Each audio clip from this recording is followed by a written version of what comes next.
Good evening, everyone, and welcome to our MCAT Bootcamp. We are super excited to have you all here tonight because it's actually the end of Free Prep Week, and I know that a lot of you, I saw a lot of familiar names. I know a lot of you were here with us last evening and the evening before, and even potentially over the weekend for one of the practice tests. So we're super excited that you're joining us here tonight for the final session of Free Prep Week, which of course is the MCAT Bootcamp. So this is going to be a real exercise and a real kind of dive in to some of the tougher MCAT style of questions that you're going to see on the MCAT, and more importantly, things that you should start thinking about as far as your preparation and kind of what it is that you're going to need to do to be able to conquer these questions. The good news, though, is that the questions you're going to see tonight, as tough as they are about as tough as the MCAT gets. So this is going to give you a good insight into really what those difficult type of questions are, and we're gonna have some fun with this, and we're gonna learn a lot of stuff.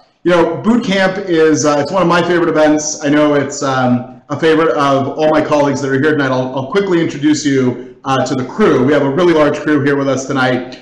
So Shwari is here, Dan is here, Mary's here, Patrick's here, Tim's here, Carrie's here, Eric is here. Rich is here, so we've got a huge crew who's going to be supporting questions for us tonight. But really, you know, this is a favorite event of ours, namely because it really does kind of give you an insight into the difficulties that one could very easily encounter on the MCAT. And of course, the goal at the end of the day is to do well on the MCAT so that you have a nice strong application, a nice strong component of your application for medical school, and then of course to eventually wear that white coat. That being said, you are in prime time for getting started on your preparation. This is literally probably the best time to get started on your prep if you're thinking about applying to medical school this year to start in fall of 2019. Because if you start now, you can be ready for either the April, there's a March exam, which is towards the end of the month, so we'll call that an April test, the April test, the May test, the June test as well, even if you need to extend that or you're thinking of testing later in the year. Now is the prime time to get started for a variety of reasons. One, because you're going to have enough time between now and test day. But more importantly, we have something that we do only once a year, and this is very special. We literally do it at the beginning of every year, and that is our unlimited prep offer. And so what unlimited prep is, it actually gives you access to all of our resources and to as many classes, as many iterations of preparation that you might feel that you need through September of this year. So literally every single test date for 2018. So even if you're thinking at this point, you know what, I'm not sure when I'm going to be testing for the MCAT, but I know that it's going to be this year, now is the time to sign up. And in fact, tonight's your last chance to take advantage of that, because this actually ends this evening, literally in about three hours. So midnight tonight, this is when this ends. And so if you've been kind of contemplating getting started with your MCAT preparation, really today is the day to do it. The benefit also, not only the benefit of you being here tonight, means that you actually will also save $300 off of our courses. So there are a couple of different ways that you can get yourself signed up. And really tonight we're going to be talking about what happens in our programs. But I just wanted to kind of alert everybody, because I know we're kind of at those wee hours, if you will, of the evening. So you can use the codes that are on the screen here, either Dr. 250 or Dr. 300. Save yourself a little extra money. We don't normally stack promotions. We're doing this for Free Prep Week. We're doing this because we want you to be successful on the MCAT. So you'll actually not only save the $300, but you'll also get the unlimited prep for the MCAT through the September test dates. So as I said, you can sign up on our website, captest.com/MCAT. You can give us a call. The phone number is listed at the top of the chat there. It's 1-800-CAPTEST. The number is, the digits are there. And if you wanted somebody to give you a call right now, don't worry about missing a couple of minutes of this session, because you're going to get all this stuff in one of our classes. You can actually private message us your phone number, and Eric or Rich, who are my two colleagues on Team MCAT, they will either give you a call or can get somebody to give you a call right now. So we want to make sure that you don't miss this opportunity. So just something to keep in mind. At the same time, today is the last day of Free Prep Week, and the beauty of Free Prep Week, part of the fun of Free Prep Week, has been we've been giving away prizes. So tonight there is basically a $60 Spotify membership. So the beauty of Spotify, of course, is you get to listen to all sorts of fun stuff. But this is going to give you, I think it's, if I remember correctly, it's 3 or 6 months of access, but it's a $6 gift card to Spotify. So to enter yourself in that raffle, because the prizes are always fun, you want to use that link that's at the top of the screen there as well. So you can use that and get yourself going. And we're going to give out the prize at the end of tonight. So stay tuned, and that's the winner is on the way. So please don't miss out on that opportunity, because that's going to be a lot of fun. So with that said, I'm going to dive into our agenda for the evening. I realize I did not introduce myself, so I will introduce myself. My name is Petros. I'm the director of our pre-health programs here at Kaplan, and actually am lucky enough to wear a couple of different hats. And the other hat, or one of the other hats that I wear here in the organization, is I continue to teach on the MCAT channel. So when you're in one of our classes, I'm sure that our paths will cross at some point. The reason I love doing this, the reason I think why we're all here, is I'm going to speak for the group, is we love seeing the successes of our students. And so that's really what tonight is about. It's about learning a little bit about the MCAT, learning a little bit about yourself, and then learning, of course, how it is that you're going to want to structure this all-important exam. So we're going to talk a little bit about the MCAT. We're going to do a bunch of problems. I think we got about 10 or so lined up. So we're going to challenge ourselves here tonight, and throughout this whole process, as you have questions, not just about the problems that we're doing, but about kind of making sure that you have the right plan in place, because that is so much of success on the MCAT. I mean, I've personally been doing this for almost 19 years now. The students that have the right plan in place, those are the students that are successful. So we want to make sure that you have that right plan in place of making sure that you're doing the right things that are right for you as far as your preparation is concerned. So we're gonna help you figure that out throughout the course of the evening. It says on the agenda here that the end is QA, but reality is ask questions as you have them. We're not, we don't need to wait till the end formally, to get your questions answered. Just ask the questions as you have them, and we're gonna get those answered for you along the way. So with that said, is everybody ready to be challenged and to have a little bit of fun while being challenged and learn something about the MCAT and learn something about yourselves? I'm just curious to give me a thumbs up, give me a 6 if you're in that zone. You're like, I'm going to conquer this thing, and it's going to be about doing really, really well in this thing. So let's see those thumbs ups as we go. I see a bunch of them coming through already, a few of them coming through at least, and I'm sure there'll be many more along the way. So before we dive into the problems, I just want to make sure that we set the tone for you and that you understand how important the MCAT is. We all know the MCAT is important, but it's really, really sometimes underscored, and not, we kind of lose the emphasis and forget how medical school admissions officers view this exam. We actually conduct a survey of medical school admissions officers every year, and year after year, the #1 answer as far as what's the most important factor in the application comes back as being the MCAT score. And the reason for this is that it is the only factor of your GPA, your experiences, your interview, of course, letters of recommendation, the personal statement that you write. It is the only factor that is part of your application that everybody is being evaluated across the same standard. So it's the one way the medical school admissions officers really can compare you to other applicants, but also compare you to the current students that they have. Because what the MCAT is in fact doing, we oftentimes lose sight of this, the MCAT is not only testing you on this material to see how well prepared you are, it's testing you to see how successful you will be in the first couple of years of medical school. So there is a very, very strong correlation between MCAT score and medical school performance. And so as a result of that, admissions committees really do place a very, very high emphasis on the MCAT score. So this is not a test that you want to take lightly. This is not a test that you can cram for. This is not a test that you can say, you know what, my friend did X, Y, and Z, so I'm just going to do what my friend did. This is a test where you have to be the most selfish that you have ever been as far as preparing for anything, because you need to make sure that you're doing the right things for you. And we have a couple of tools, and I'll show you those tools as we go through here tonight, that actually help you do that, that actually help you figure out what it is that you need to do in order for you to be successful. And that's really, I don't want to overemphasize the personal side of things, but super, super important for you to make sure that you are you're really taking this seriously and making it personal as far as your part is concerned.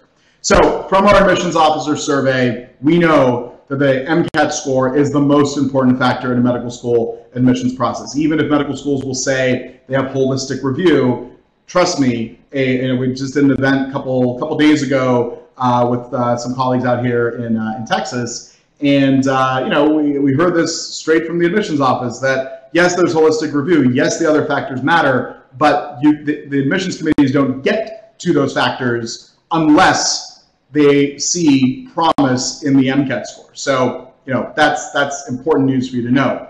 The good news, though, is that the MCAT is a very, very preparable exam. It's a very predictable exam, and it's an exam that you can prepare for. So even if maybe you didn't quite understand the material the first time through as an undergrad, or when you were taking those undergrad courses, I mean, if you were like me, it was, all right, I'm learning organic chemistry, and I'm going to learn organic chemistry well enough in order to be able to take the midterm or take the final and get the good grade. But maybe I didn't quite fully understand it that first time through. And that's true for most of us, right? We're taking these classes, we're balancing a whole bunch of things in our schedule, and it's really about just being successful in that class. Then comes the MCAT, and it's, oh, here's that material all over again.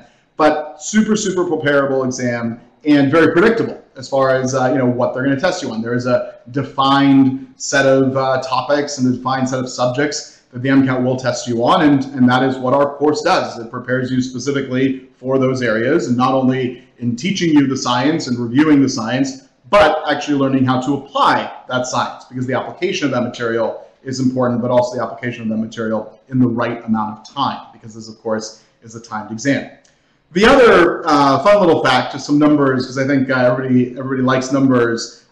Medical school applications only get more competitive, or only have been getting more competitive through the last couple of years. In fact, this is not, we're only showing you 3 years worth of numbers here. If you look longitudinally for the past 10 or so years, the number of applicants to medical school continues to be on the rise. In fact, the rate of increase year over year for applicants is actually higher than the increase in the number of first-year seats that are available. So, think about it. The number of seats for medical school is staying about the same, yet the number of applicants continues to increase. That, of course, means lower and lower acceptance rates. In fact, this past year, we saw the national acceptance rate dip below 40%. So really, really something to kind of keep in mind, again, in preparing for this exam, that this is an exam that you need to give a little respect for.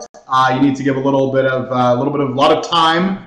Typically, students will spend about 300 to 350 hours preparing for this exam, but it's not just about the time that you spend. It's about making sure that that time is properly structured. So really, to your advantage to make sure that you have the right structure in play as you're going through this. So. That is just some fun little numbers there. And then I won't bore you with this graph per se. You can actually get this, or this chart. You can get this information from the admissions from the AMC's sources. But as we look at MCAT scores and we look at rates of acceptance, I mean, it's no coincidence that the higher your MCAT score, the higher the likelihood of acceptance. Now, I don't want to kind of throw you off. If the MCAT score is high, that doesn't necessarily guarantee acceptance, because there are, of course, other areas that come into play. But no reason not to try to maximize your score. I mean, here's the thing: you have wanted to be a doctor, I'm guessing, for a relatively long period of time. Some of you maybe since you were little kids. Maybe the first time you went to the doctor, you were like, "Oh, that looks like a really cool job. I want to do that."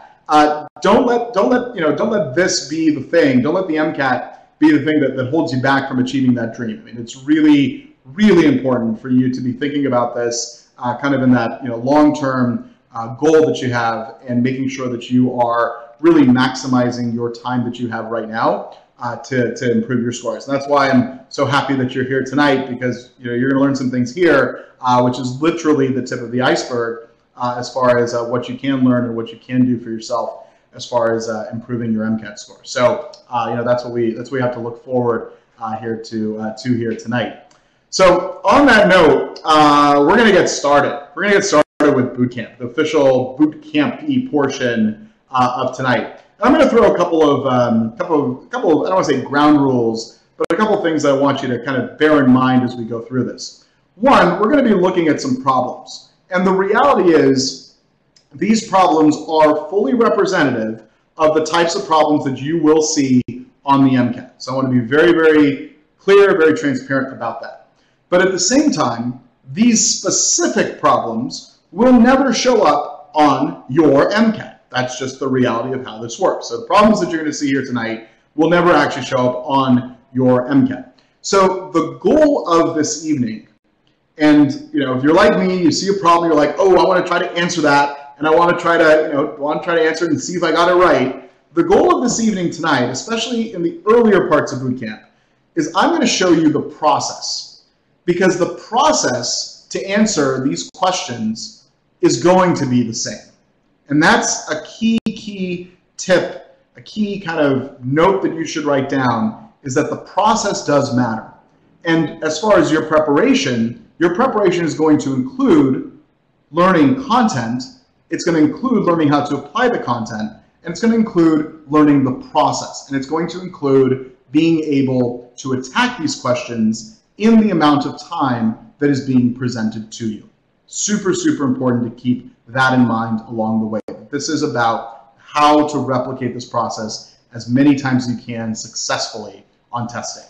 So we're gonna really treat this tonight as a learning opportunity, and we're gonna treat it a little bit as an opportunity to see how we do. Right? That's gonna be part of this as well. But I want you to kind of bear that in mind and kind of keep that with you as we go. So everybody cool with that? Everybody cool that we're going to kind of learn a process, and we're going to make sure that we're really embracing what the process is and able to start to replicate it a little bit later on. As much as you're going to want to answer that question, tonight's really going to be a lot about on the process. Ariel, we will definitely talk about how to focus on a 7-hour exam. That is going to be a big part. We'll talk about that at the end. We're going to do some questions. We're going to work up to that part. So that is on its way for sure. And in fact, everything that I show you is going to be linked to focusing for a 7-hour exam. It's going to be a lot of that.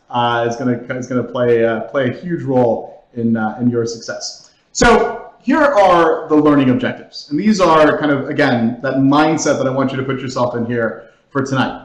We're going to talk about how we can use answers to identify the concepts that are being tested. And we're going to see that pretty early on in the questions that we look at. So that's going to be one of the key takeaways. We're going to look at patterns that can help us, because the MCAT answer choices are inevitably full of patterns. There are patterns that are built in, and we can use those patterns to maybe eliminate answer choices that we otherwise would have been trapped by.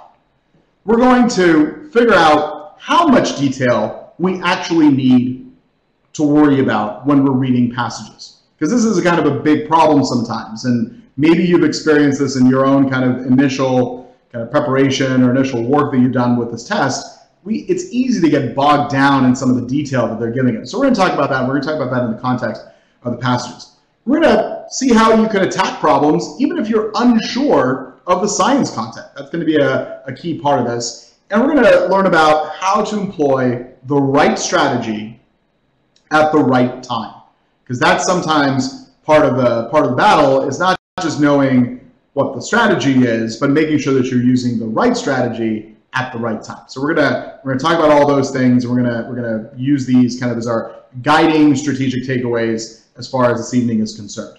So question number one, this first question here, and as I said, we're gonna go through this the same way. We're gonna teach you the process, because this question here is really about process. So first question here states, if the bond between two phosphate groups in ATP is 9 times 10 to the negative 11 meters, by how much would the electric potential energy change if the bond length were 3 times shorter?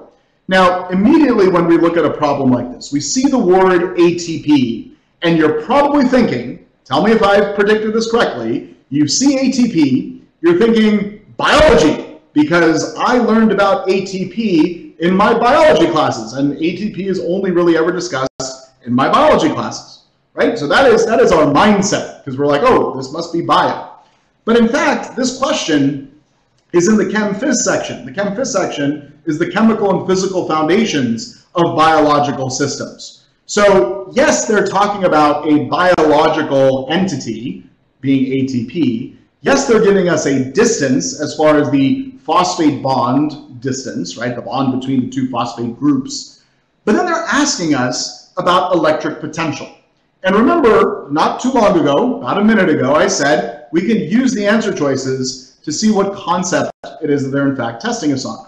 If we look through these answer choices, what we don't see, and I want to be very, very clear, because sometimes what you don't see is more important than what you do see.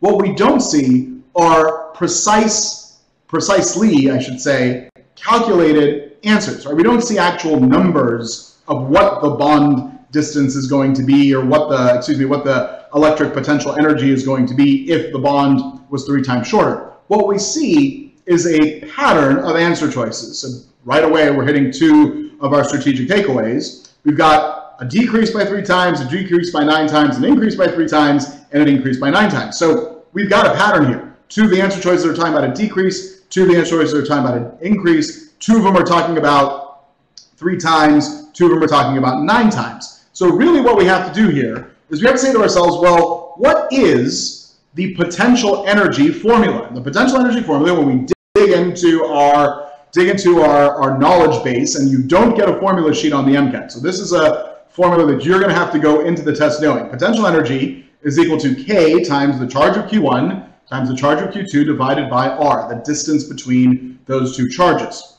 If all of a sudden, that's our initial potential energy, if all of a sudden we're going to make the bond length 3 times shorter, that is the same as saying that we are going to make the new distance between them 1/3 the original distance. So our new potential energy is going to still be Q1, Q2. Those charges haven't changed, right? We didn't change the charge of the phosphate groups. What we changed, the only thing that we changed, was the distance between those 2, right? The bond length. So it's 1/3 of R. So here's our new potential energy. Here's where algebra comes into play, right? Algebra, we sometimes don't realize how important those algebra classes were back in high school or back in grade school, but algebra plays a big, big part of this. And we say, okay, let's rearrange this little fraction. And when we rearrange this fraction, we see that the new potential energy is going to be 3 times K times Q1 times Q2 divided by R. Now, since, I'm going to bring out my arrow here, since Q1 and Q2 didn't change, this R is the same R as up here, this K is the same K as up here, we just have now multiplied it all by 3. This quantity here is our initial potential energy, which means our new potential energy is 3 times that initial potential energy. And I see from the poll that you got on the screen there that we're now at 72% or so of you choosing answer choice C, and you would be absolutely right. It's an increase by 3 times. Now, the point of the story on this question isn't that the answer is C per se. The point of the story is you had to take a formula, which is normally something that you would see in a physics type environment. You had to take that formula, you had to apply the new information that was presented to you in the question, and then you had to solve, and I say solve not in the traditional punch it into a calculator solve, but solve for what the new relationship is going to be. And this is typical of the MCAT. This is exactly how the MCAT is going to be testing you over and over again. So while it looks superficially like a bio question, in fact, it's a physics problem, but in fact, it's a problem that's testing you about the relationships. Now, if you were doing this in a physics class, you would have probably had to solve what the actual new potential energy is. But that's not how the MCAT tests you. The MCAT tests you on this. So this is part of building your stamina and getting to answering the question that's behind the question, which is another tip that I'll give you right now, is that it's about figuring out exactly what it is that you need to be answering and using that effectively along the way. So super, super important to keep that in mind. All right, so if you have questions about this specific question or you have questions about the process, let us know. We're going to get those questions answered for you, but you always want to be thinking, what's the question behind the question? What's really being asked of me along the way? Now, at the same time, we might see a question like this. We might see a question that says something relatively long. And the difference between, and we're not going to open up the poll just yet, but the difference between this question and the previous question is that this question, the answer choices are a little bit shorter. But what's different about the question? What's different about the actual question that is in place on the screen versus the previous slide that I showed you over there? I see a couple of you typing in, so I'm assuming, I'm guessing I know what you're about to say, and that is that these are longer, right? It's a longer question. So here is a fun question. It's actually maybe my favorite question from biochem that we use in this boot camp here. And here's the reason why. If we read the question, it tells us that the sodium-potassium pump is an ATPase that pumps 3 sodium out of the cell and 2 potassium into the cell for each ATP that's hydrolyzed. Here's the deal. In that first sentence, did they actually ask us a question? Was there a question that was posed to us when you read that the sodium-potassium pump is an ATPase that pumps 3 sodium out of the cell and 2 potassium into the cell for each ATP hydrolyzed? Absolutely not. That is a statement of fact. And in fact, that is a statement of fact that you probably already know. If you've taken intro bio, there's a 99% chance that the sodium-potassium pump was used as the example for active transport in your introductory bio class. You probably didn't even know what the sodium-potassium pump was used for before you actually learned about it, right? You learned that it was, an example of active transport, but you didn't actually know where it was used and what its primary function was. But you did learn that it's 3 sodium out and 2 potassium in. So here's the good news. If you'd forgotten that, they'd just give you that information. But if you remembered it, good for you. But here's the problem. You're not going to be rewarded for just knowing that one little fact because they've just told you that fact. Now the second sentence, this might be new for you. It says cells can use the pump to help maintain cell volume. Now maybe we didn't know that before, but now we know it. But again, this is information that they're giving you that you're going to need to use in order to be able to solve this problem. The MCAT is all about finding facts from the questions and from the passages, marrying them with the facts that you have from your own content review and your own practice in order to be able to reason out an answer. And that's actually the same exact skill that doctors use on a daily basis. A physician knows a lot of stuff from their medical education and from their years of practicing or their minimal years of practicing if they're an earlier graduate. They come into an examination room, they learn the symptoms from the patient, and they're able to say, okay, based on these symptoms and based on what I know, I'm going to reasonably diagnose an outcome. I'm going to reasonably reason out what I think it is that you have, and we're going to propose a course of action in order to fix that. That is what doctors are doing on a daily basis. So you're really being tested on the MCAT the way that you're going to be tested as a doctor, the way that you're going to have to think as a physician. So in the first 2 sentences, they haven't asked us a question. The third sentence actually asks us the question. They said, which of the following would most likely happen to the rate of ATP consumption immediately after a cell is moved to a hypotonic environment? This is where we have to start thinking, well, wait a minute, what's hypotonic? So quick review, what does hypo mean? What is a hypotonic solution or environment? And you might remember the saying that hypo is low. And I see a couple of you already jumping in on that. So, right, so hypo is low, hyper is high, and then there's the middle ground, which of course is the isotonic environment. So in an isotonic environment, you have equal concentrations on the inside and on the outside. So if we throw the cell into a hypotonic environment, an environment that has a low concentration of solute around it, that means there's a higher concentration of water around the cell, which means that that water that's around the cell is going to want to start flowing into the cell. And as that water is flowing into the cell, in order to create a more isotonic state, right, we're bringing the water in, so we're diluting out the inside of the cell, what starts happening to our poor little cell that we've thrown into this hypotonic environment? What happens to it? Starts to get bigger, right? Starts to swell up. And then we start scratching our heads and we say, who can help us maintain the cell volume? Well, we have somebody. That person is called the sodium-potassium pump. Sodium-potassium pump is going to pump 3 sodium out of the cell. It's going to pump 2 potassiums into the cell. So there's a net movement of 1 ion out of the cell. So we're depositing more ions into the environment that's around us. And as a result of that, we are going to reach an isotonic state.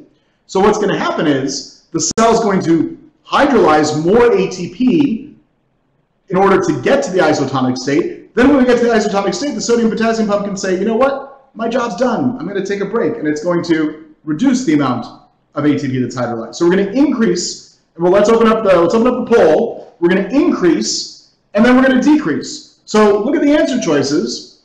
Which of those matches that? Which of them matches that thinking? That is precise scientific thinking. That is exactly what will happen to this little cell. It's going to increase, and then it's going to go back down. It's going to, or the sodium potassium pump is going to increase its hydrolyzation of ATP, and then it's going to go back down.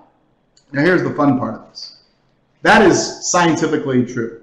That is exactly what will happen. However, and this is where it gets interesting.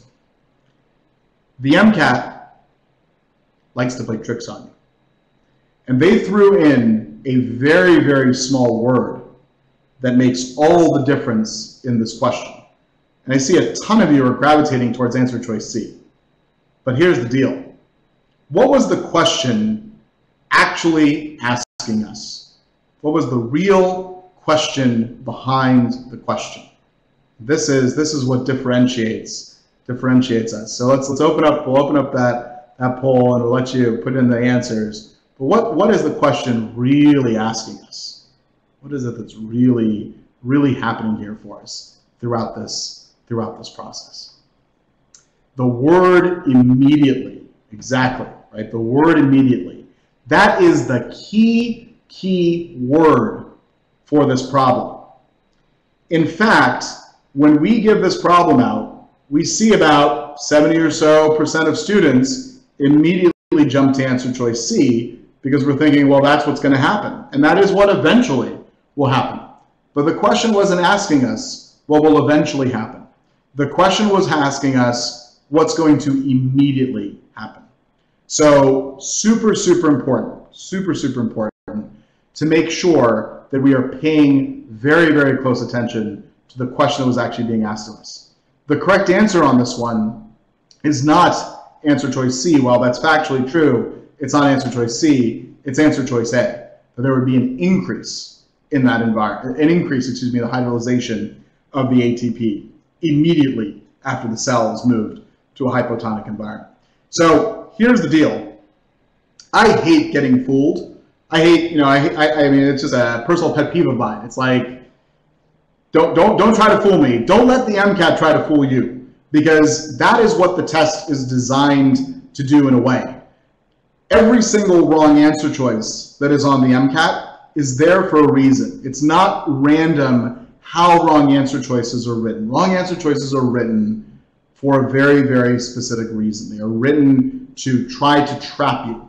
And the more you can go into the answer choices with a prediction of what it is that you're looking for, the better off you're going to be. And the better you can train yourself. So part of training yourself for survival on a 7-hour exam is training yourself on just how to better interpret the questions. That's something that we do in our course a lot. In fact, one of the big advantages that our students see is that we do spend a considerable amount of time analyzing how to better assess questions. If I gave you an MCAT and I didn't time you, you would inevitably do better on this exam, because when the time crunch comes in, sometimes we miss these little key operative words like immediately. We miss kind of those key opportunities and we fall for traps. It's like kind of like going to the grocery store. If you don't go to the grocery store with a list, you're going to fall for all those, buy 2 of these and get 3 for free. You're like, oh, I need that, right? I need to have, anyone ever fall for this? You're like, oh, they have a sale on mayonnaise or on mustard. Oh, that's not fun. Give me a second. Let me turn the lights back on here. I don't know what just happened. So that's something that happens in life. So give me a second. I'll be right back. Give me 2 seconds here.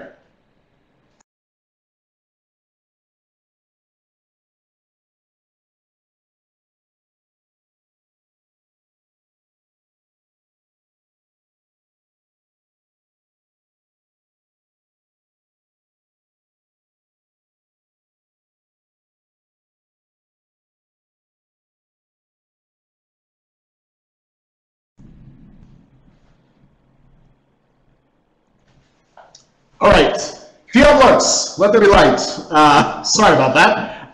Anyway, so bottom line, don't fall for the traps, right? Don't fall for the traps. And apparently there is a motion sensor that decided to start doing its thing. Anyway, so with that said, that is question number 2. That's real life. Now you know that this is live, pre-recorded. But anyway, that is what that is.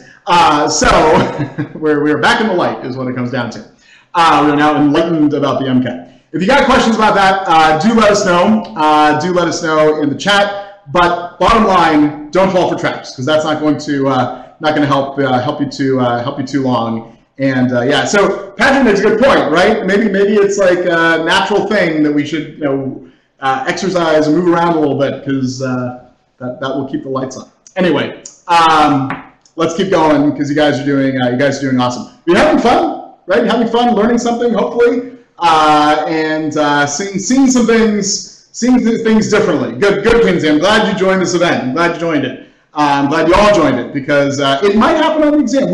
We've heard of crazier things happening on the exams, fire alarms going off, things like that. Actually, yeah, this does bring up a good opportunity for conversation about the exam itself. You are allowed to get up during the exam during your breaks. Okay, so I want to be very clear here. So you do get breaks, and you need to get up during those breaks. It's really easy to say, I'm just going to keep going. I'm going to power through this. You got to get up. You got to move yourself around during the breaks, because otherwise you're going to just be literally hunched over on a computer for 7 hours, which isn't good for anybody. So let's definitely not do that. So we have done 2 warm-up questions. Those 2 questions were discrete questions.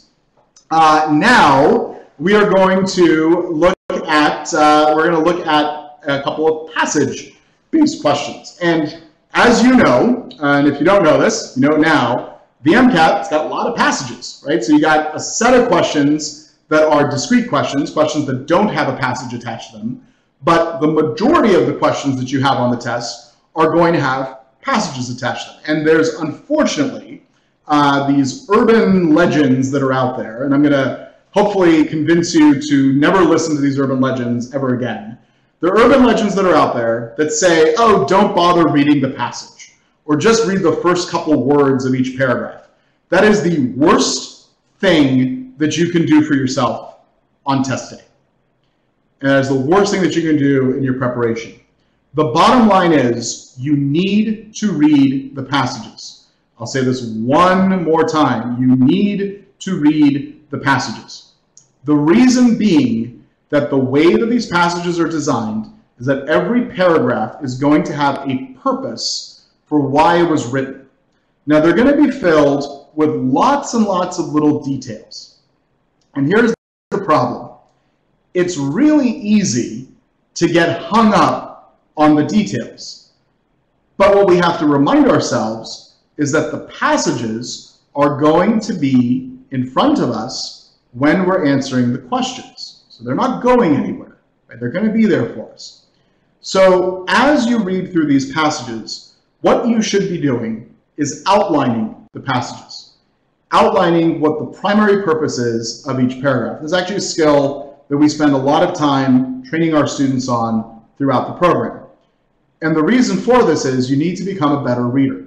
And you need to not get hung up on details, because that's how you're going to be successful on the exam itself.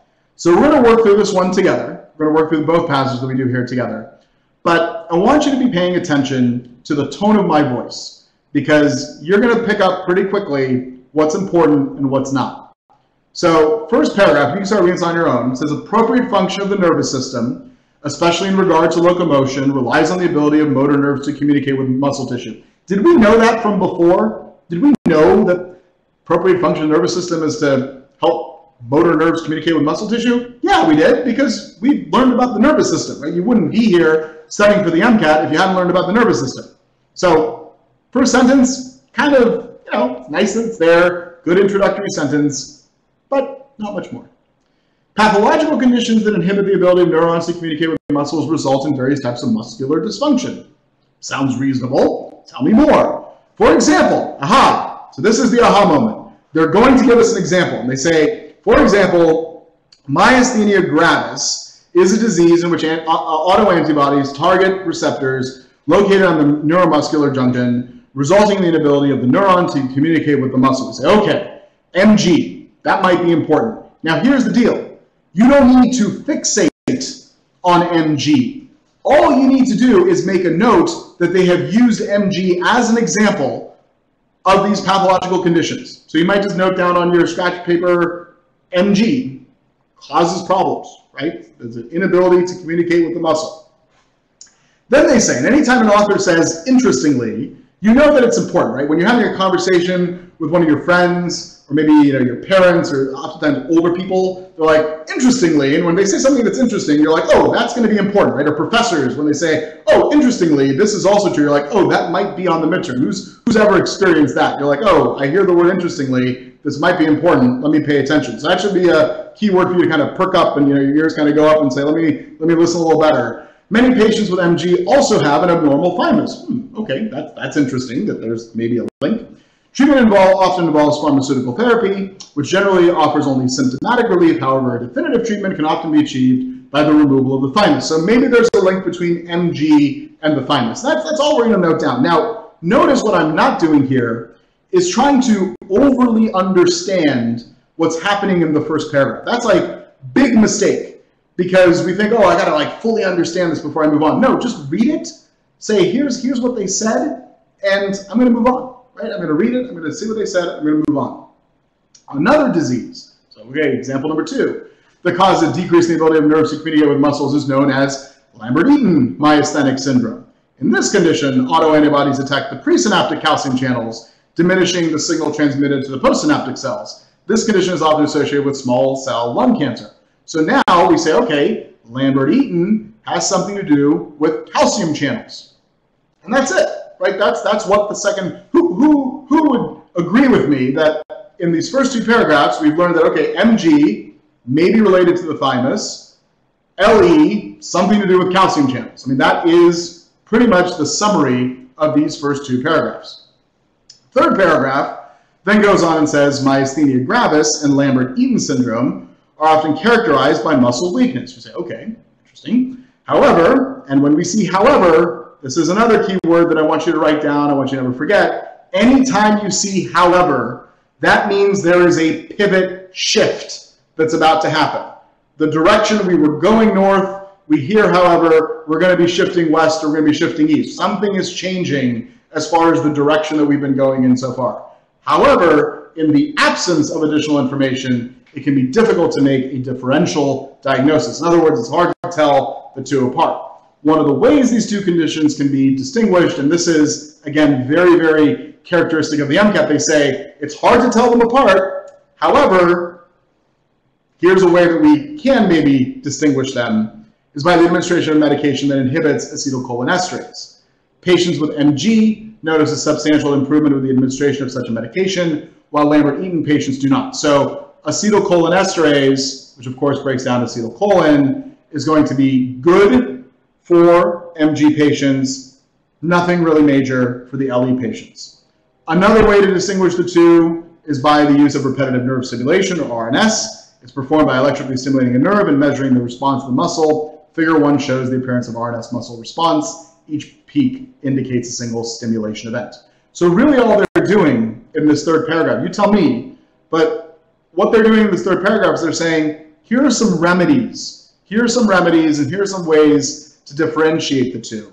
And then they're explaining the figure that they're going to give us. And here's the figure that they give us. They say, all right, here we got repetitive nerve stimulation, we've got the normal state, we've got myasthenia gravis, we've got Lambert-Eaton syndrome. That's what we've got. But here's the deal. It's really easy, and you might be, and I'm like this, we see a chart of pictures, we say, oh, I better go understand that. Anybody ever had that experience? You're like, oh, I need to understand that, I need to understand that right now. Completely normal, natural response. But for this test, not what you want to be doing, right? Not what you want to be doing at all. What you want to be doing here is you want to be saying to yourself, all right, I've got the figures. If I need them, I'm going to use them. Now, the other big urban legend that's out there, which is a very, very wrong way of thinking about this, is to read the questions ahead of time. And I hear this so often from students that, oh, I should read all the questions beforehand, and then that way I'll know what to be reading for. That's a waste of your time. I'm just going to tell you bluntly right now, once you do on this exam, bottom line, it's a waste of your time if you're just reading the questions ahead of time. What you should be doing is you should be reading the passage and then go to the questions. That's going to be the key part of this, as far as all of this, as far as all this is concerned. So very, very important to just read, take your notes, go to the questions, and let the questions dictate to you what it is that you're going to be doing. So on that note, we're going to try out a question, and this is boot camp, so we're going to take the training wheels off just a little bit. Take training wheels off just a little bit.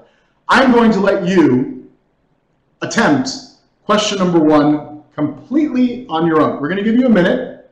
We're going to give you 1 minute. I want you to try out question number 1 completely on your own. All right? So on that note, here's question number 1. We're going to open up the poll, put your responses in the poll, but let's see how we do. Okay? You have all the tools necessary to solve this first problem. Let's try it out, and then we'll go over it.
All right, this is a fun one. Go ahead and put your answers into the poll, and let's see how we're doing.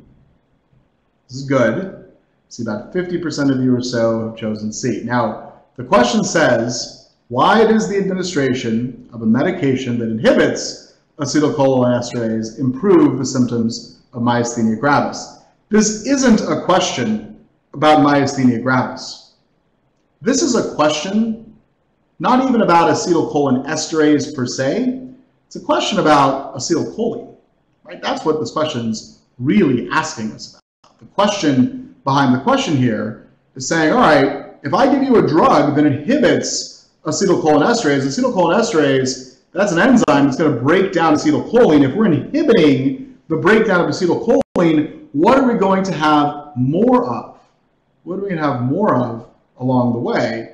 We're going to have more acetylcholine. And if we have more acetylcholine, then we can, of course, be doing something pretty awesome, which is increasing the concentration of acetylcholine, therefore allowing a greater stimulation of the receptors that are unaffected. So this is where a little bit of a double negative comes into play, right? We're giving a medication that's inhibiting the thing that would break down acetylcholine. So we have more acetylcholine since we're inhibiting the thing that would break down the acetylcholine. Therefore, that acetylcholine can still stimulate receptors that are unaffected. That's what's happening in this question. That's what's happening in this scenario. But the question behind the question really is, what does acetylcholine do? And acetylcholine, of course, stimulates receptors, right? That is the job of acetylcholine. So the correct answer on this one is actually answer choice B. Now I see a ton of you chose answer choice C, where it says decreases the quantity of acetylcholine. We wouldn't decrease the quantity of acetylcholine if we're inhibiting the acetylcholine esterase, which would break down the acetylcholine. So this is where you have to really read the question of what it's saying and how it's framing it, right? How it's framing it and how it's how it's taking those things into account as as it goes. All right. So something to be very, very mindful of, something to be on the lookout for, is the subtlety of the language that is being presented to you. Now, on that note, we're going to try another one. So let's try the second question with this passage. We'll put another timer up for a minute. So I'm going to give you guys a minute. Take a minute. Try out question number 2. Question number 2, a little bit different, but something that is going to be good for us to practice with.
I should my mic on, so just kidding. So what I was saying was that one gives us a new world or new type of MCAT question. And here's what I mean by this.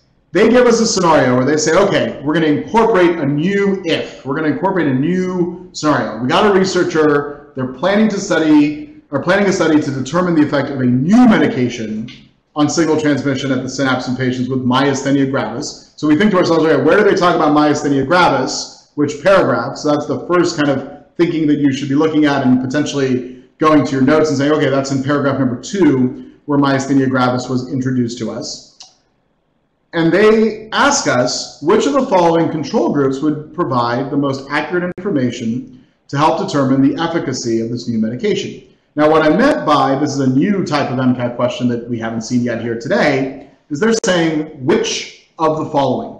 Anytime we see which of the following, that immediately kind of forces us, and this is what sucks up a lot of time on the test. It's something you got to train yourself, and we spend a lot of time with students kind of going through this. It forces you to read through all the answer choices because it's which of the following. So by its nature of the way the question was worded, one must read through the answer choices. The problem with that is that it means it's easy to fall into a trap. Right? Really easy to fall in a trap. So better to come up with a prediction. If we want to figure out a control group to see if this new drug is effective and not really taking the ethics into account per se, if we want to come up with a control group, the best control group are going to be people who have myasthenia gravis, who haven't been treated by something else, because in that way the results aren't tainted. Right? So we need them to have myasthenia gravis, and we need them to really kind of have a clear slate as far as any other variable that might be muddying the waters.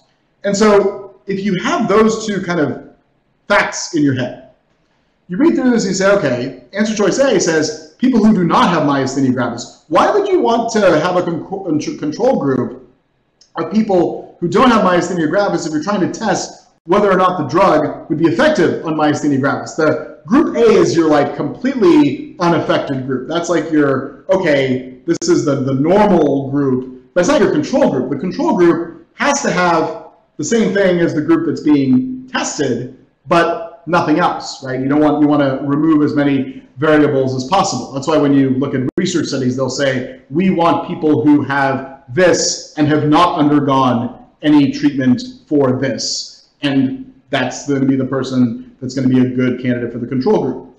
If you're studying myasthenia gravis, it wouldn't make sense to get people who have Lambert-Eaton syndrome. So that's out immediately. You can eliminate that answer choice right from the get-go.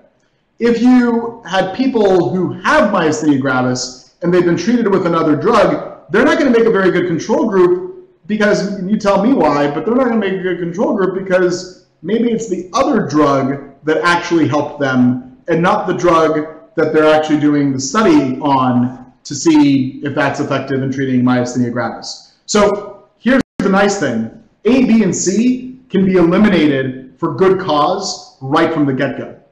You don't even technically need to read answer choice D, but you know that answer choice D is going to be the right answer. That people with myasthenia gravis who have not been treated with another drug, those are going to make your best control group. They're going to be the folks that you're going to be able to say, okay, you've got myasthenia gravis, you haven't been treated with anything else, there's no other variable that can come into play, you're going to be our control group. We're going to compare the people that do have myasthenia gravis who we give this new medication to see whether or not the medication is actually working, okay? So really, really important to keep that in mind and really important to kind of take this into account as you're going through this, all right? So those are two kind of challenging questions. We're going to work through a couple more challenging questions. We'll work through these next two together, so we'll put a new poll up here in a second. But this one's a little shorter, right? It says, in Lambert-Eaton myasthenic syndrome, the attack of autoantibodies on calcium channels in presynaptic cells results in muscle weakness. What causes this weakness? And this is where we say, okay, previous question was asking about myasthenia gravis. This question is asking about Lambert-Eaton. We would be looking at paragraph number 3 for this one, right? So we're saying which one of these would cause the weakness. So yeah, Ashwarya, let's put the poll up. So go ahead and let's activate the poll. And based on what we have read, based on what we know, go ahead and choose an answer. Pick an answer that you think will work well for you. I'll give you guys 20 or 30 seconds based on what we've seen here so far. Because I think you guys are rocking this so far. So I think this is going to be a good outcome for this question here. But I'll let you take a stab at this one untimed, right? Untimed for sure.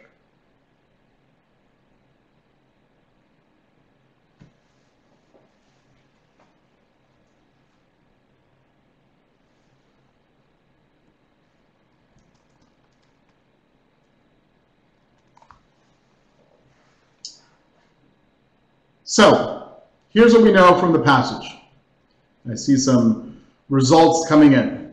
We know that the action potential triggers the calcium influx, which causes the neurotransmitter to be released.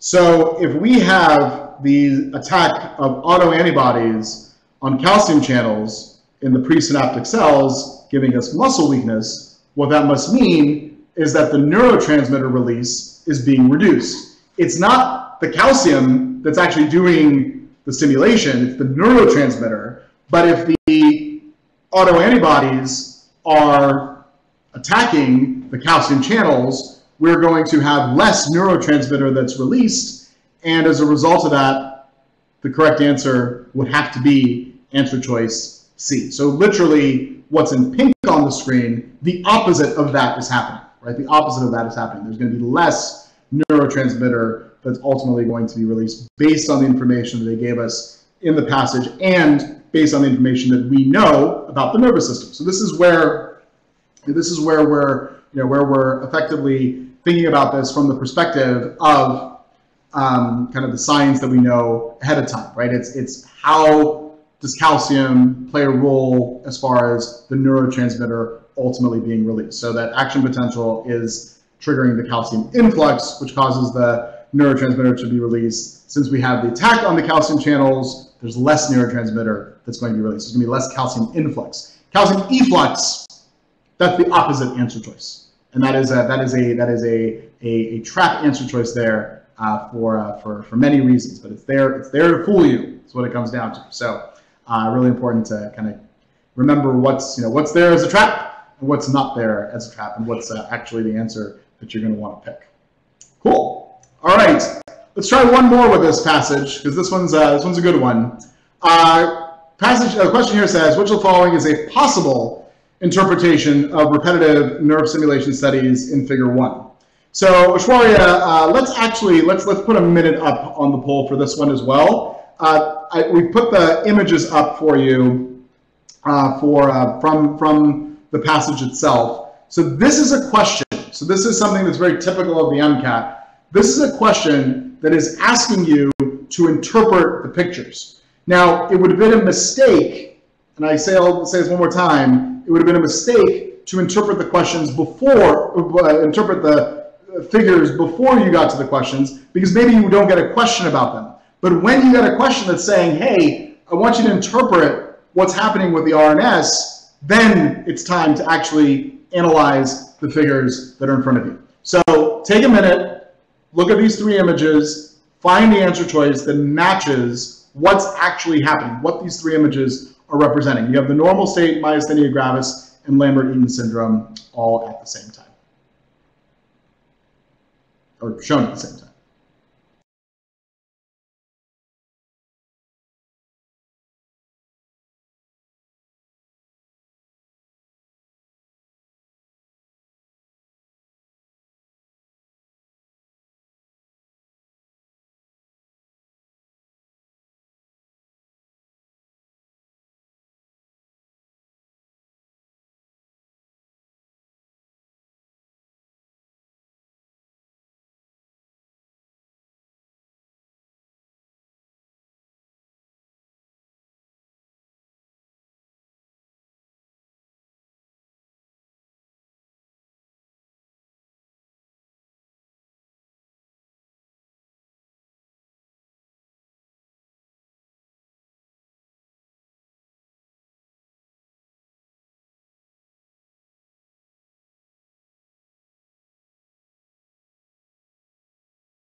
All right, so I see that about 54% of you have chosen answer choice B, 26% of you have chosen answer choice C, another 10% of you or so of you have chosen answer choice D. So let's analyze this. Let's see what we've got. Here's our normal state, right? Here's the normal state. Here's myasthenia gravis. The more we stimulate the nerve, what happens? What happens to the peaks? Where are the peaks going? The more nerve stimulation that's happening, the peaks are going down, right? They're going down. So really what's happening here is the muscle response is going down. So as the muscle response goes down, that is an increase of weakness. And this is where the language has to be read very, very well. If you look at Lambert-Eaton syndrome, there's in fact a little bit of an increase as far as the muscle response is concerned, and then it kind of levels out, right? So, but the peaks are much closer to each other. So really, what's happening here, and I congratulate the majority of you, and I see that the poll is moving. Is the correct answer is answer choice B, right? People with myasthenia gravis experience increasing weakness with repetitive nerve stimulation. And the reason why I say the language is important to read here is that notice that it is an increase in weakness, which would mean a decrease in the way that the chart, the way that the graph is showing it to you, right? So that's the key, is that you have to make sure, make sure that you're, looking at this from the perspective of the way that the test is actually phrasing the language. Okay, so very nicely done. In fact, so nicely done. I rarely do this, so you should feel very special about this right now. Some teachers give out stars like crazy. I reserve them for moments of greatness, and this was a moment of greatness. So you get a green star. It's green for good luck. Very nicely done. So we're gonna pivot. So I'm gonna sound like an MCAT passage. We have been looking at the sciences, and the sciences require you to have outside content and know how to apply that content and be able to execute on that content. However, so there's my key word. However, the CARS section, the critical analysis and reasoning skills section, does not have any science that you can fall back on. And in fact, medical schools place a pretty strong importance as far as when they're looking at your MCAT scores. They look at your overall scores, but a lot of schools will pay a little extra special attention to the critical analysis and reasoning skills section, the CARS section, because there's no science, because you can't fall back on any content. It's purely how your reasoning skills are playing out in the analysis of these passages. Now, what I will say, and tell me if this is you, when we look at CARS passages, especially those of you that have seen a CARS passage, if you took the practice test this weekend, you've seen CARS passages. CARS passages can be pretty dense sometimes. Who would agree with me that they can be pretty crazy dense? I know that Mary and Patrick and Tim and Carrie and everybody else who's here on our end, we were talking about this beforehand, right? These passages, they get dense, and you're reading them and you're going, what are they talking about? What is it? What in earth are they trying to tell me here? And the reality is that's deliberate, but at the same time, goes back to what I was saying earlier, you do not want to get bogged down in these passages. You do not want to get bogged down in the nitty-gritty detail that's there. What you want to get bogged down in is the purpose of why the passage is being written and why the paragraph has been written. So what we're going to do now is we're going to look at maybe the toughest passage, definitely the toughest passage we're going to see here today, but maybe the toughest CARS passage you could see, or level-wise, the toughest CARS passage that you can see on the MCAT. So this is a fun one, but at the same time, maybe fun isn't the right adjective to use for it. So we'll work through this together, and bear with us on this one, because this is going to be unlike maybe anything that you've seen before. What I will say is this does actually come from a book. This is the opening chapter of a much longer book. So if you are interested in reading it, I'll give you the title at the end here. I'm not going to give it to you now because then you're going to start Googling it and trying to read it and not pay attention to this. So let's take a look at this. It says, those who consider the devil to be a partisan of evil and angels to be warriors for good accept the demagogy of the angels. Things are clearly more complicated.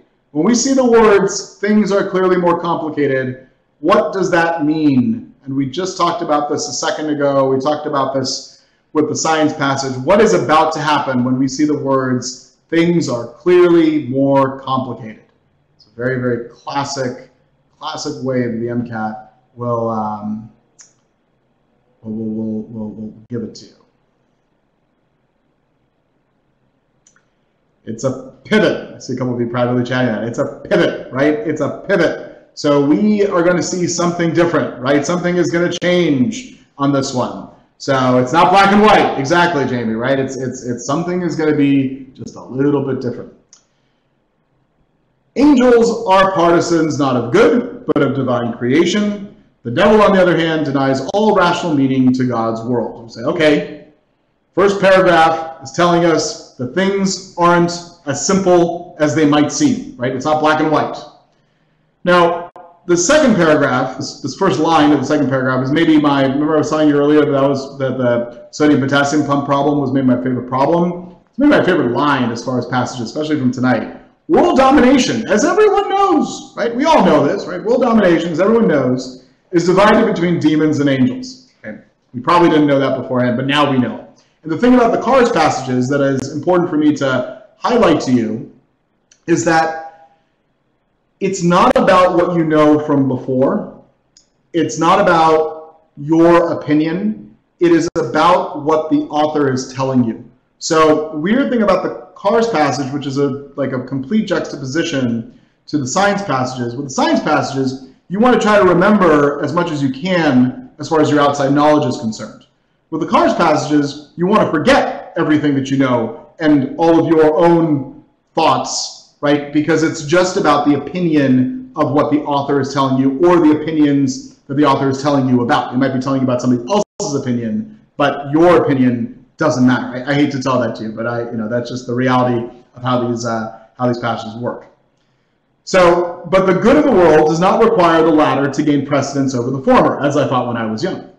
All it needs is a certain equilibrium of power. If there's too much uncontested meaning on earth, the reign of the angels, man collapses under the burden. If the world loses all its meaning, the reign of the demons, life is every bit as impossible.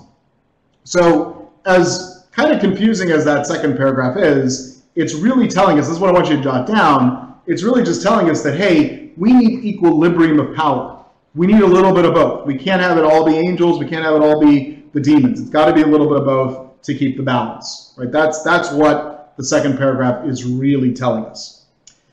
Third paragraph says, things deprived suddenly of their putative meaning, the place assigned to them in the ostensible order of things make us laugh. Initially, therefore, laughter is the province of the devil. It has a certain malice to it. Things have turned out differently from the way they tried to seem, but a certain beneficent relief as well. Things are looser than they seemed. We have greater latitude in living with them. Their gravity does not oppress us. Now, that whole last little line there, we're not going to worry about what it means. All we need to worry about here, and all we need to jot down, the key takeaway, the key outline for this third paragraph, is that laughter is the province of the devil. The devil is the person who we can credit laughter as coming from. Right? That's what the third paragraph is really telling us, even though we might have thought it was somewhere else originally. The fourth paragraph gets even wackier. Who thinks this is wacky already? I mean, we've only done 3 of 6 paragraphs. Who would agree with me? There's a little bit like an oddball passage, and you don't have to agree with me on it, but I'm assuming that many of you will see the beat that the nature of this is it's kind of wacky, right? Kind of wacky. But this is the MCAT. This is how things are going to pan out for you. So here it says, the first time an angel heard the devil's laughter, he was horrified.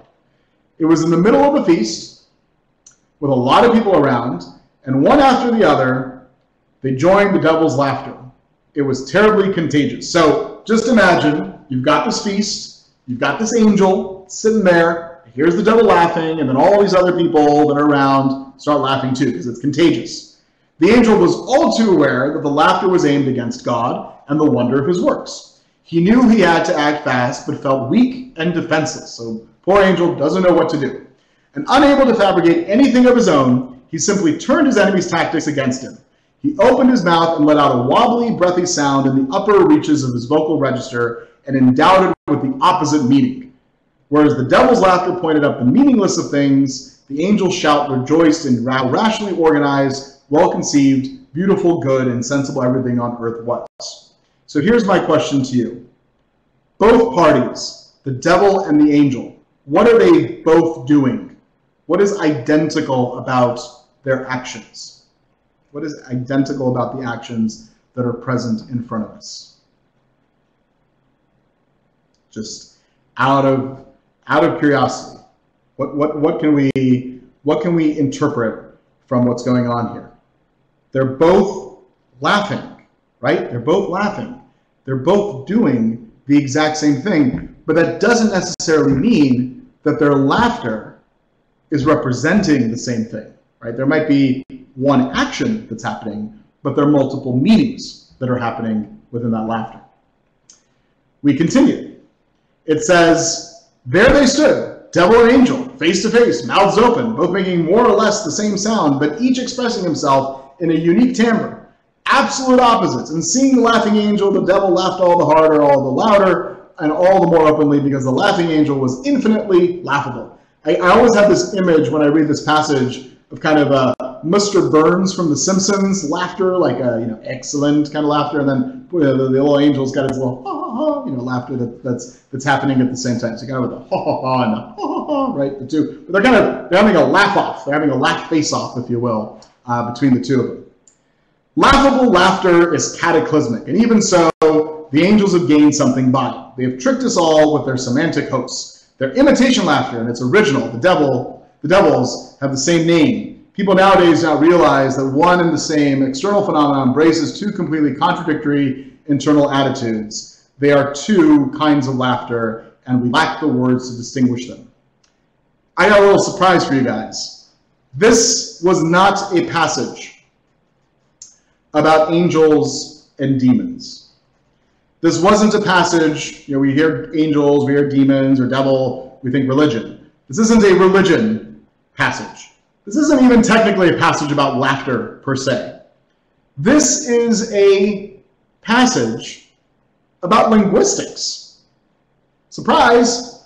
So the CARS passages are going to come from topics from either the social sciences or from the humanities. And this is coming from linguistics, right? This is a linguistics passage. This is a passage that's talking about the fact that you could have one word that represents different things depending on what meaning you put behind it, right? That there's a way to change the meaning of a word, right? That you can have one word that represents multiple things because you have ambiguity built into language. That's what the passage is really talking about. That's the crux of the argument. So part of your training, part of your preparation, part of getting ready to conquer this exam needs to be about not only reading the passages and extracting what's in each paragraph, but extracting what the overall purpose of the paragraph is. That's the passages, excuse me. That is actually a skill that we teach extensively. We do a whole bunch of channel sessions. Our MCAT channel, we've got sessions on the CAR section that that goes precisely through this skill, because once you're able to find the key argument in a passage, all the questions that follow will naturally fall into place. So the important part usually isn't so much figuring out the questions, it's figuring out the key kind of purpose of the passage. And once you have that and the purpose of the paragraphs, once you have that, you kind of unlock. It's kind of like a game. Once you unlock that part of the level, then you're able to unlock the answers for everything that's going to come subsequently, because it's always going to, or generally going to, hinge back to that main point, right? So super, super important as far as your skills go. So we're going to do some questions with this. The book is called The Book of Laughter and Forgetting. I hopefully didn't forget that was the title, but it's The Book of Laughter and Forgetting by Milan Kundera. So if you are interested, after you're done studying for the MCAT, it's an interesting read. I've read the book. It's an interesting read. This sets it up for, it gets a little wackier at times, but it's an interesting read. It's an eye-opening read for sure to take a look at. All right. So on that note, who wants to do some passages? Some questions related to this passage, because this is like the test of all tests is taking something as wacky as this one and trying it out. So let's do this. And I want to give out lots and lots of more stars as we go through this. So let's see if we can make that happen. So we're going to give you a minute. I want you to try out this first question. It's a simple question. It says, what does the author's conception of laughter imply about language? So take a minute, try this one out, and then we're going to put your answers in the poll, and then we're going to we'll discuss it, see how we did.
I got great news here. This is awesome.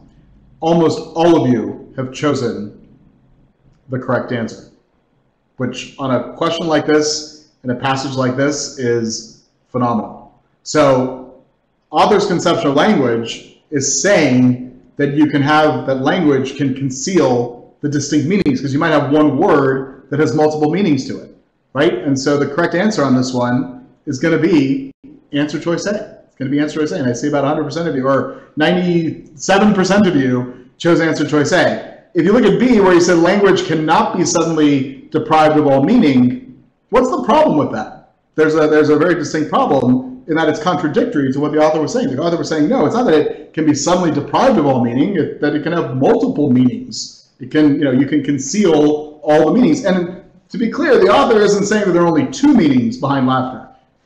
He just is giving you two, right? There might be more, but that's the problem. That's the problem with B. Same thing with C. C is also contradictory. Language is always precise and unambiguous. No, language is ambiguous and not precise, according to what the author was saying.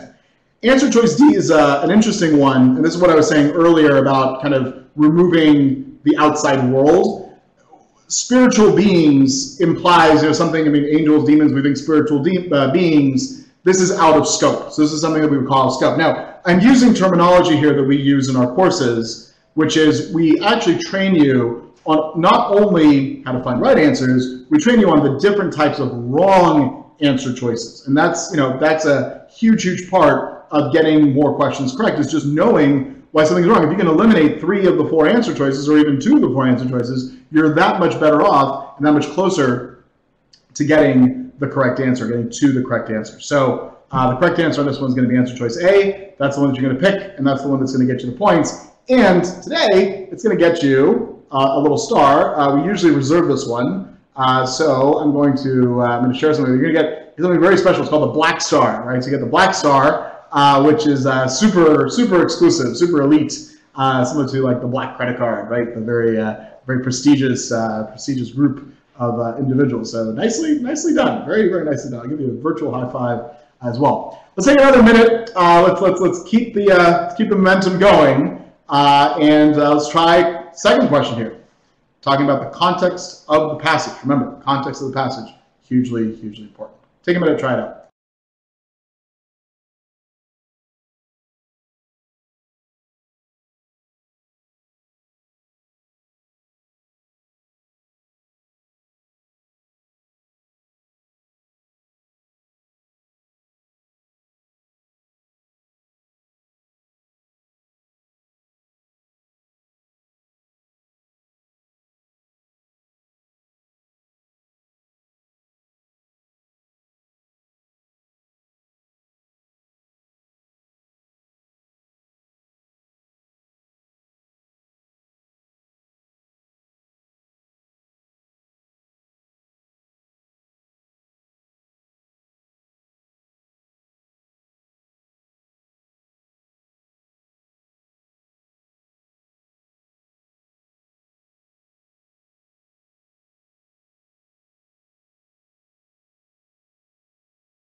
So we're looking for the devil's laughter. That's key. Who laughed nervously in the tense situation? Was it the devil or was it the angel? So for those of you that were thinking answer choice A, that's actually the angel's laughter. If you laugh at a joke in which the meaning of the word is twisted, remember, in the passage, the author explicitly says that there was a malice to the way that the devil was laughing. So laughing at a joke in which the meaning of the word is twisted, that is the devil's type of laughter. Laughing in satisfaction when a complicated task is completed is a little bit out of scope, right? It's not, you don't really get that sense from it. It's from the passage, I should say. It all comes back to the line about the devil's laughter having a malice to it. So that's the twisted meaning of the word. Laughing to conceal one's true intentions. Whose laughter is laughing to conceal their true intentions? Who was doing that? a good friend, the angel, right? The angel was the one that was laughing to conceal their true intentions.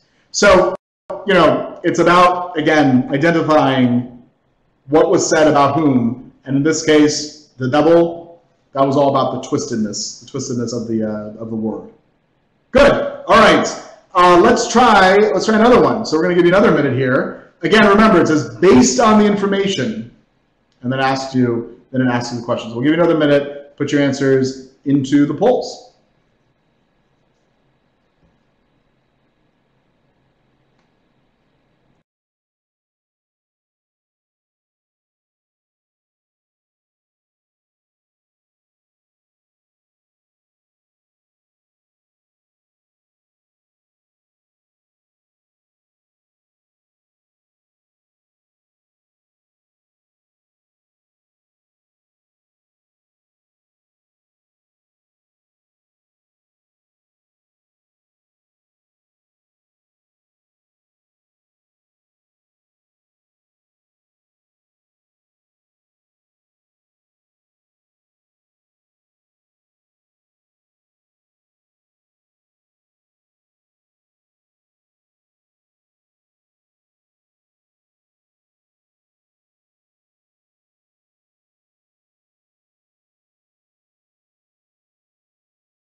So I think many of you would agree that this one's a little bit more difficult than the previous two. Namely because the question is not just saying, it's not asking what the author would agree with, it's saying which of the following would the author most likely not agree with. So here's where things get a little more complicated, to quote the passage. The passage was saying that one word, the word laughter, or one action, can have multiple different meanings. But it wasn't saying that when you laugh, you're simultaneously expressing multiple attitudes or multiple meanings. So with this question here, the author would agree that the balance must be struck in a world between rationality and irrationality. That was said early on, right? That was said as far as the equilibrium. Same with answer choice B. The devil serves an important function for the good of the world, right? You need the devil, you need the demons, and you need the angels. At the same time, the author would agree with answer choice D, that it's possible to laugh without having seen something deprived of meaning, because who laughed not having seen something deprived of meaning?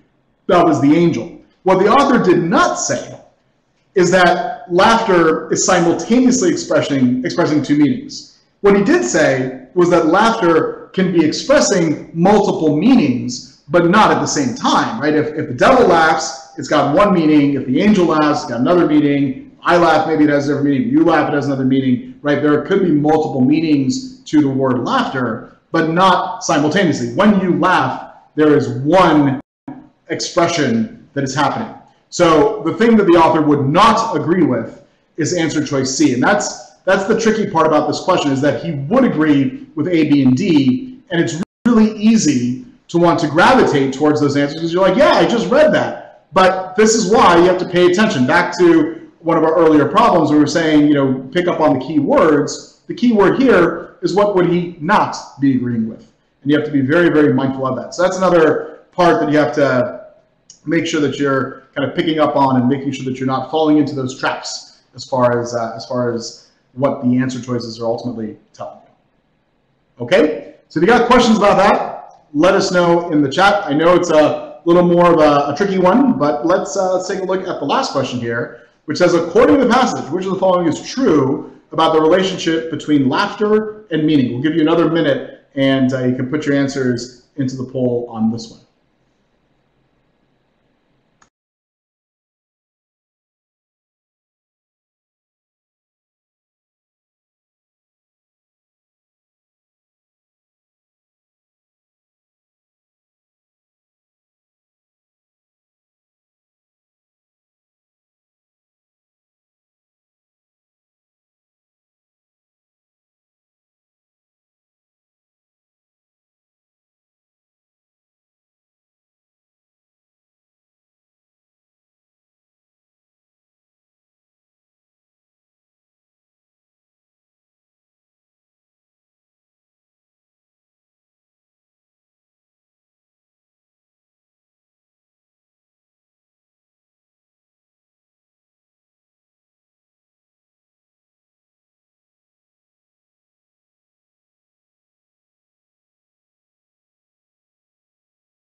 All right, so this is the last one. Let's bring it home. Let's bring it home for this one for sure. So question says, according to the passage, and this is the final kind of pattern I want to point out to you. We talked about, identifying patterns we looked at earlier, but another pattern here. Notice that every single one of these questions has had that precursor that explicitly says, hey, pay attention to the passage, right? So according to the passage, according to the author, right?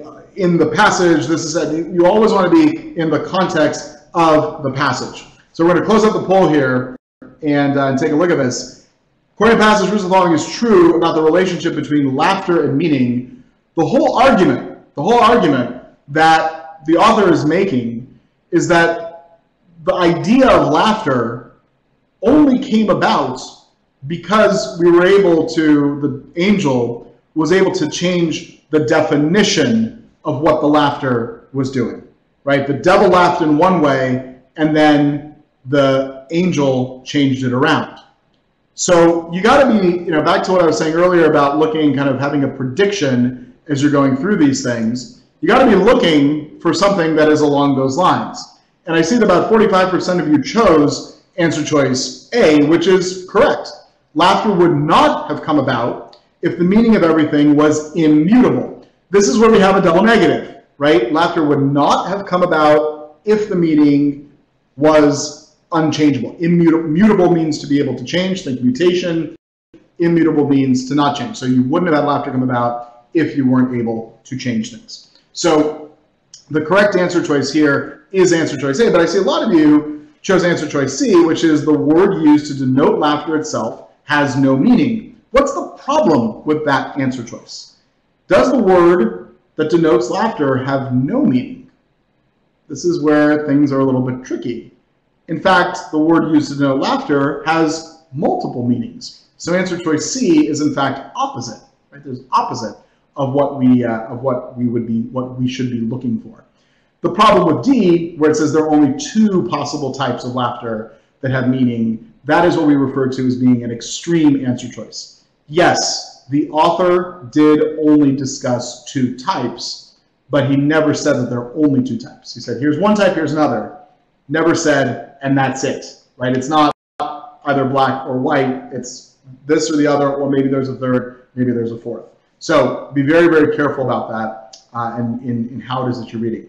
So what I hope you've seen here with these problems are a bunch of things, but you need to make sure that you're paying attention to the questions that are being asked. You need to make sure that you are pulling out information that is relevant to you in the passages, and only worrying about the passages and the details when you need to, when you're actually answering those questions, right? When they're actually coming into play for you on the test. So you guys did great on the questions overall. I'm going to give you I'll give you a little star. I think I got a request for a blue star, so I think we're going to give you a blue star if I can make the blue work. Let's see if we can get the blue to work. Here it is. Yay! There's a blue star. So nicely done. You get a little black star and you get a blue star as well.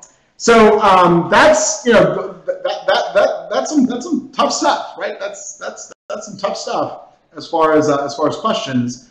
But let's talk about kind of what the study plan needs to be, because I think that's the questions are the questions, but really having a study plan in place is a huge part of being successful on this exam. So really important kind of note for you: don't use your college textbooks to study for the MCAT, because one, they're full of information that you're not going to be tested on. There's a very finite amount of information that you're responsible for, and you want to make sure that you're following and only studying what you need to study for as far as the MCAT. But what's also important is that you need to go kind of your starting score, your starting point, and you need to know where you want to end up. And if you kind of know where you know where you're beginning, which what we do is we give you a diagnostic in our course. We also give you an assessment, a science assessment, just to know what content it is that you know outside the context of the MCAT. And then of course you got your target score, and then you start to build out your study plan. And in that study plan, you want to have lots and lots of different test strategies. And the MCAT is like a whole bunch of different puzzles, a whole bunch of different games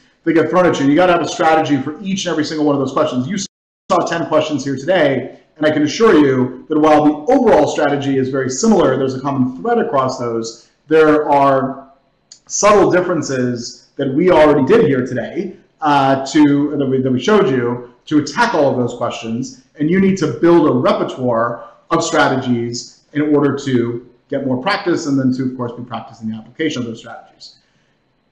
You cannot be successful on the MCAT without practice. So there's a reason why we give you over 10,000 questions that are realistic in their practice as part of your course with us, because you're going to need lots and lots of drills, lots of realistic practice. You don't want all that practice to be full-length exams. You want some of it to be full-length exams. You want at least 6 or so full-length exams as part of your practice. And of course, you want experts, right? You want people who have done this before, who can guide you through the process and really compartmentalize this. So when we talk about compartmentalization, we really need to start thinking about, and this is a list of some of the things that are included in our programs. We start thinking about is how do I make this personal, right? How do I personalize this as far as what my individual needs are? So here's the deal. Our course comes with everything that you need in order to do well on the MCAT. We have spent literally thousands of hours, I would say tens of thousands of hours actually, analyzing this test, building out a program, building out resources, building out questions that are all designed to get you closer and closer to your target score. It's a matter of you utilizing these resources. So there's a reason why we have the most live instruction available. We have over 125 hours of live instruction available as part of our course.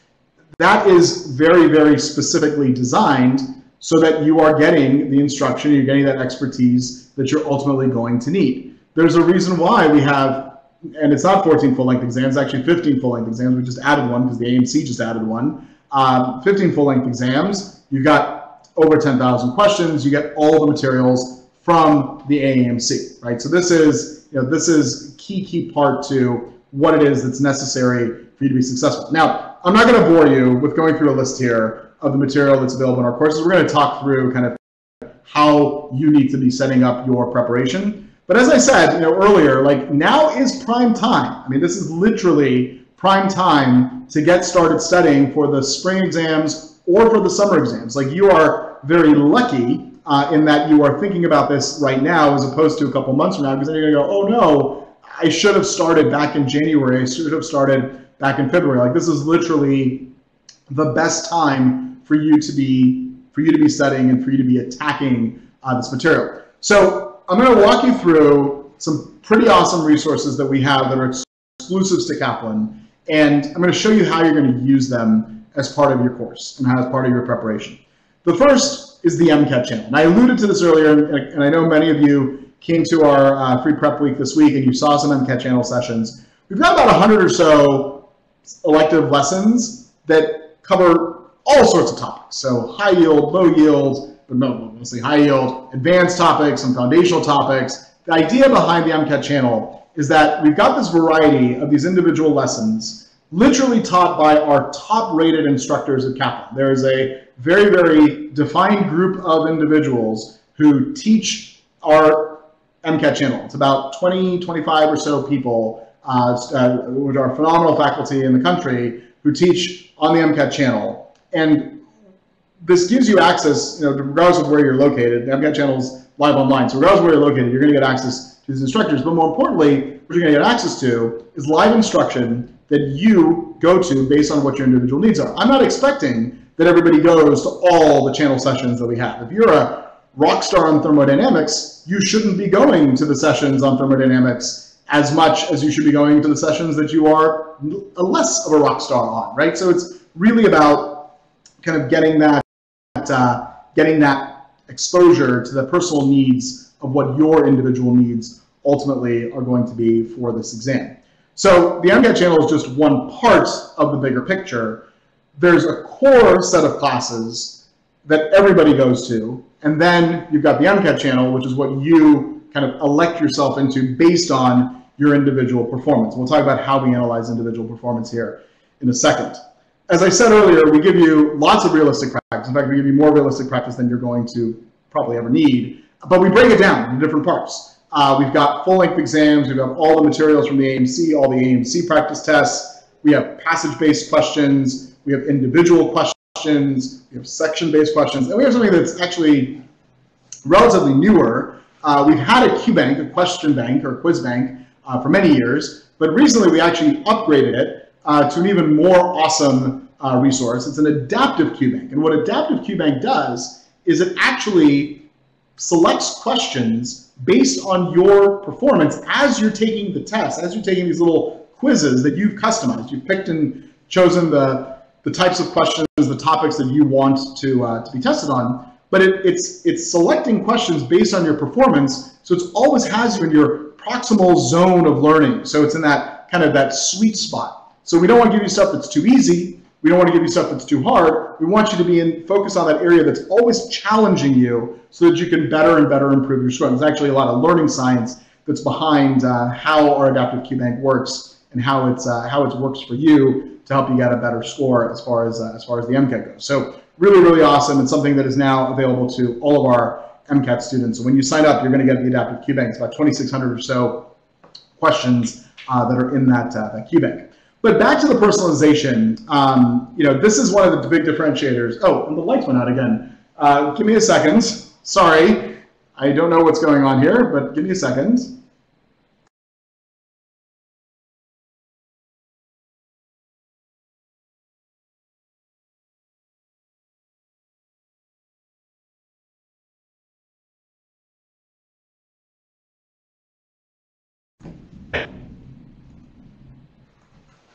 So we're talking about the differentiators and talking about kind of how to personalize your preparation. With the smart reporting system, this is one of the things, I get the question all the time, like, why Kaplan? Why should I be taking a Kaplan course? Why shouldn't I be using other resources that are out there and just using that and have that be my preparation for the MCAT? The bottom line with our smart reporting system is, one, the only place you're going to get smart reports is through Kaplan. And what smart reports does is it's an algorithm that's actually analyzing your individual performance. So as you are taking tests, it's analyzing your performance, and it's making recommendations specifically tailored to you. So it goes and says, all right, here's how you performed in biochemistry.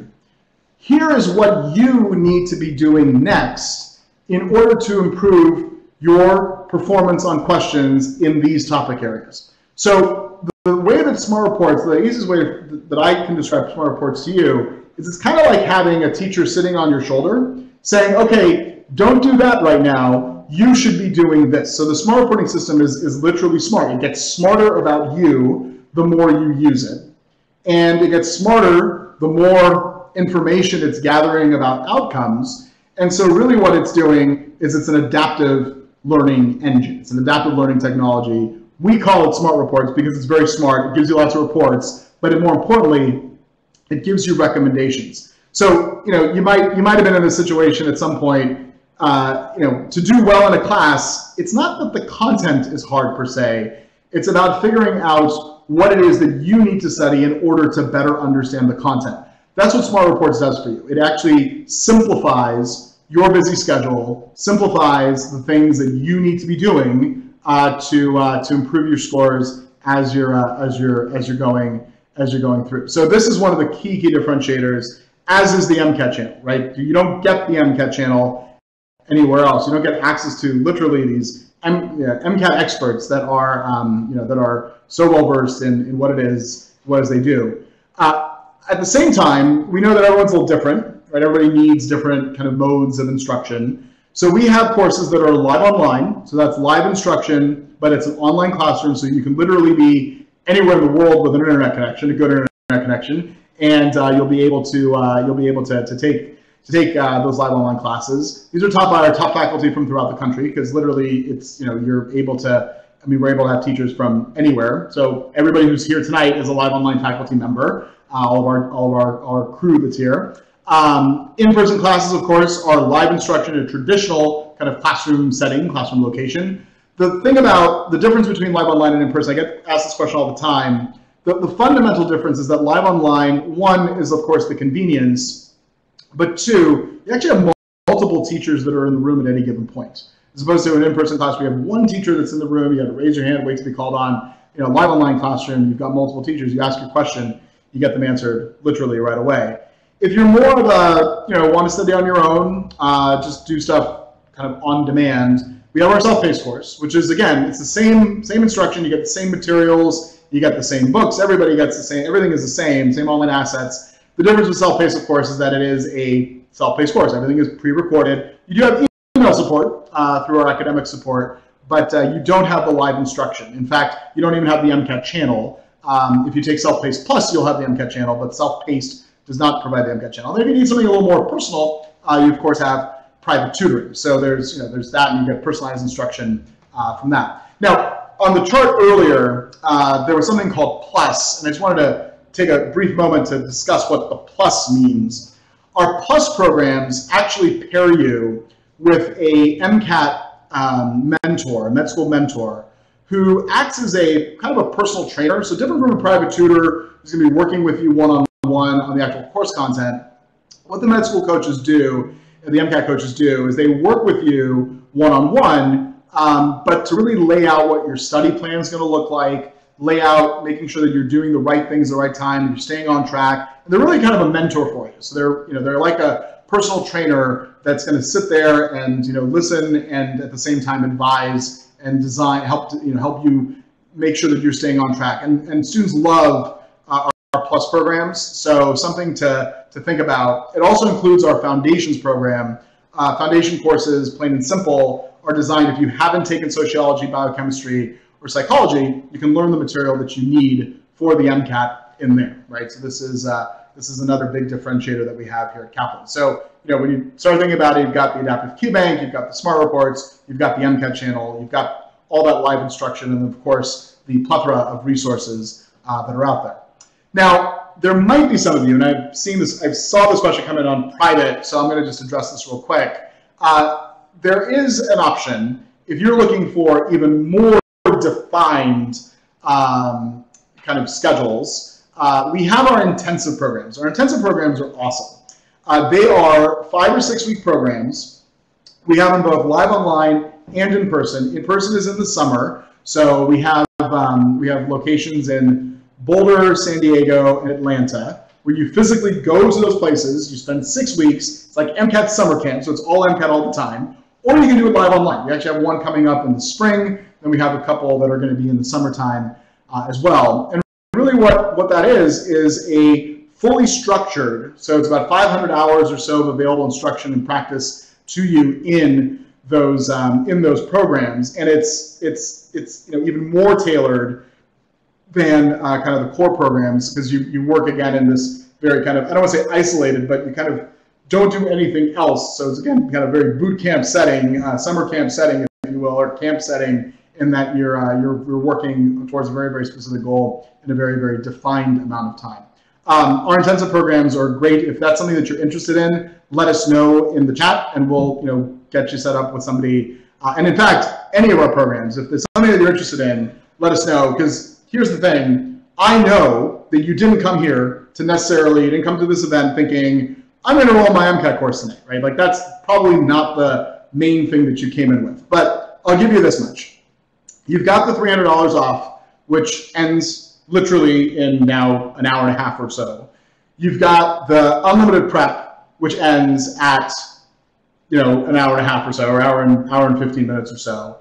And one thing I didn't mention is that we do have a risk-free cancellation policy. So if you're thinking of getting started on your preparation, if you're thinking like, I need to figure this out, I would get yourself signed up now, take your time, make your final decision over the next couple of days, but get enrolled now so you can at least lock in the pricing, the unlimited prep, and all those things, because really, as I said, this is kind of prime time for you about that. And to be honest, and as I said, I've been here for a long time, and we've all been here for a long time, we don't usually stack promotions. So I'm not trying to like, try to sell you on anything. We don't stack promotions. The fact that we're stacking this promotion, the unlimited prep and the $300 off, is a pretty good opportunity for you. One note, if you haven't already entered yourself into the raffle, please do that now, because Ashwarya is about to pull the winner. So I don't want us to forget about Spotify, $60 Spotify gift card that's going to be coming your way. So if you haven't already done so, please enter that right now, because it's going to be we're going to raffle that off here in a second. In fact, it's 6 months of Spotify that you're going to get. So nice little bonus. We do guarantee that your score will improve, plain and simple. If you're not ready to take the MCAT, you're not ready to sit for the exam, if you don't feel ready, or if you're not satisfied, I should say, with your score after you've taken it, you can continue to study with us for free. If your score doesn't improve, we'll give you your money back, right? So bottom line, we're here to help you get into med school and the way we're going to help you do that is to raise your MCAT score. So the higher score guarantee is definitely there, and something that we're very happy to have and very happy to offer. With that said, we're going to open it up to general Q&A, but let me know what questions are kind of on your mind, things that we saw here today. Regardless of your test date this year, as I said, now is prime time to get enrolled. Even if you're planning on testing in August, we'll ship you the books. You get access to the channel. Your classes don't have to start, but you can kind of get a preview and get going on things, because it's never too early to start with your MCAT preparation. Is what it comes down to. This is not this is not a small game. This is definitely something that you want to dedicate a lot of time to. As I mentioned, you can give us a call up till midnight. So 1-800-CAP test. The numbers at the top of the chat there. But what are the questions that are on your mind? What can we answer for you as things have come up here that we're doing, and get those answered for you. As Ashwarya is pulling up the winner of tonight, so that's about to happen. So she's put your names into the virtual hat. It's about to happen here. So what can we answer for you? I see some questions about getting enrolled and the best way to do it. Best way to do it is, again, as I said, go to captest.com/MCAT. These are the codes. So you got Dr. 250, save you $250, or Dr. 300 if you're sending it for tutoring or for plus. Definitely something to keep in mind. Or you can give us a call. So 1-800-CAP test, or give us your phone number and we can give you a call in the next couple minutes. So there's that option as well. So really something to take into account. What I also wanted to say, though, is everything we talked about here tonight, all the different resources and the ways of studying, those are all things that we will talk about in even more detail when you're in one of our classes, when I pass across again. So something to also think about, and you get pretty much the best deal on MCAT. So not a bad Wednesday night is what it comes down to as you kind of think about this and take it through. So we have a winner. So drum roll, please. The drum roll is the winner is Stephanie Ivy. So Stephanie, congratulations! You have won the 6-month subscription to Spotify. We will be in contact with you about your next steps. So that is off for you. Opima, the higher score guarantee guarantees your score improvement either based off of if you've taken the real MCAT before, or if you haven't, then it would be off of your diagnostic exam. So that's it just depends on what you've done prior to enrolling. So it's one of those two, one or the other as far as that goes. Yep. And here's the thing. I mean, high score guarantee, it's there. It's insurance. So it's there for you. Nobody wants to take the MCAT a second time. Nobody wants to not be ready for the MCAT. But if things happen, life happens, and so it's to back you up. Because as I said, our goal get you closer to wearing a white coat. Bottom line, at the end of the day. Laura, unlimited prep is included with the course purchase. If you enroll tonight, I mean, if you enroll in the month of January, when January ends in an hour and 10 minutes, or an hour and 4 minutes. So yes, it's included with that, and literally, you sign up and you'll get access through September 20th of 2018. So it's unlimited preparation for all of the 2018 test dates. right? So it's from now until September 20th, which is the last test date for 2018. That's what the unlimited prep will be for. So definitely, definitely something to. I mean, the nice thing about unlimited prep, number one, is that it gets you started right away. You don't have to start kind of formally studying until later, but you get access to everything, and you can start kind of, flipping through pages and seeing what it is that you need to be doing. But if worst case scenario, if you still needed more time, then you have your higher score guarantee repeat that you can use as well. So it's a very, very good kind of opening door for you. Lets you figure out your time. One note: registration for the test dates through June has been open since October. So if you're planning on testing between now and June and you haven't registered for the exam, go and register, because the test dates have been open for a while. Registration for later in the year, for the July through September test dates, that actually opens up next Wednesday on February 7th. So if you haven't already registered and you're thinking on July, August, or September test dates, that's February 7th. So that's coming up. So bottom line, pick a test date. The seats do fill up very, very quickly, but more importantly, get started on your preparation now. So there's no reason to delay this. And the thing also is, it's easy to say, oh, I gotta get ready to start preparing. No, you just got to start preparing and see how the wind takes you as far as things go. So really important to kind of keep that in mind. We do have questions. We do have teachers. As I said, if you want to give us a call or chat us your phone number, we have MCAT faculty who will answer your questions and literally figure out what is right for you. So, you don't have to call them knowing which one it is, which course is that you want to get. Like, we'll help you figure that out, because I know it's a hard thing. I mean, it's, which class schedule, when should I start, when am I going to test? Like, there's so many different variables, but the bottom line, we want to help you figure that out. So let us know what questions you have. But again, as I said, either send us your number, we can have somebody give you a call, or give us a call directly, literally in the next hour or so, because we close at midnight. So I want to make sure you get that $300 off, and of course the unlimited prep as it goes. Other questions that we're seeing here.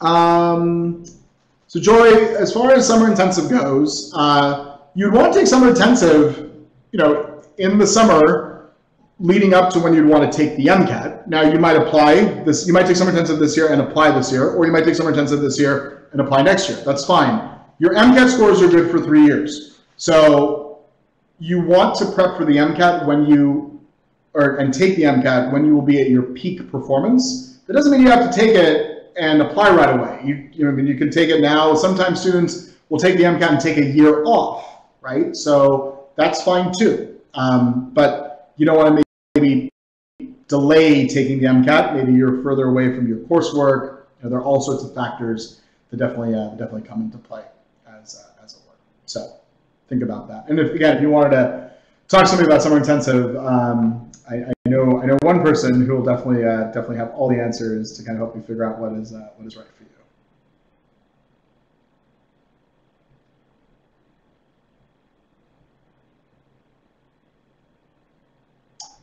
Other questions that we can answer for you.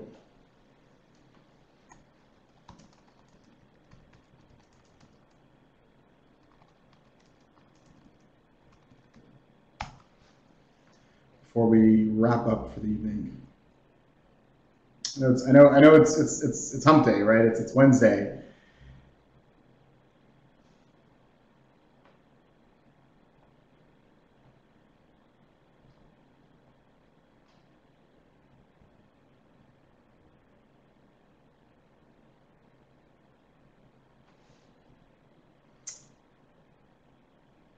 Yes, Rich is here.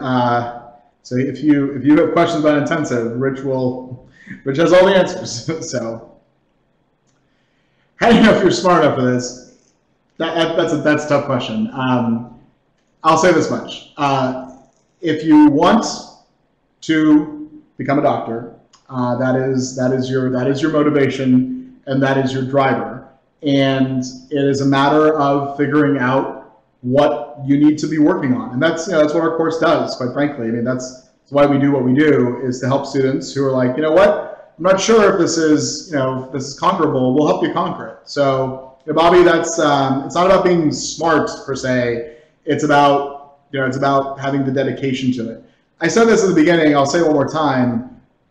Studying for the MCAT, very, very manageable, right? It is a lot of hard work, but we've seen this time and time again. The more work you put into it, the better you will do at it, whether it's the MCAT or anything in life. So, don't ever question that about yourself. Just, say, what is my desire, and am I ready to put the dedication in there, and really be open to maybe changing some things about how I study. Because that's, that was one of the comments I actually got from a student about a couple of weeks ago. We were at a conference, and she came up to me, and she was, this is a true story, she was a student of ours, and she'd gotten admitted to medical school. And she said to me, I learned how to study when I took the Kaplan MCAT class, and now I'm using that way of studying in medical school. And I couldn't, I was like, had that like proud moment or whatever of, one of our students being successful, but it really got me thinking that, yeah, so Shwarya is in the same boat, and it wasn't Shwarya, but it was in the same vein, is that we learn how to study very differently than what we're going to necessarily need. Like the way that education is set up today, it's sometimes we're just memorizing formulas. It's not about memorizing formulas. It's about knowing how to use the formulas. It's about knowing how to apply those skills. So, really retraining yourself and being ready for that challenge, I think, is a big part of it, for sure. So, yeah. See, there you go. Shwarya is outlining her patient presentations. I like that. Easiest way to break down the MCAT for studying, it's really about compartmentalization, and it's about putting focus in the right places, Michelle. So, identifying what your strengths and weaknesses are, and then putting resources and time against those. That's really what breaking down studying for the MCAT is making sure that you are putting your focus where you need to put focus. I alluded to this briefly earlier, but if you're really good at something and you're getting every single question right in that area, that's not something that you need to be studying. Your score does not improve by just continuing to do well on what you always do well on. Your score improves by tackling your weaknesses. When I studied for the MCAT, 100% transparency here, I had never taken physics as an undergrad because I AP'd out of it. My department told me, you don't need to worry about it. I was a biochem major. They said, don't worry about taking physics.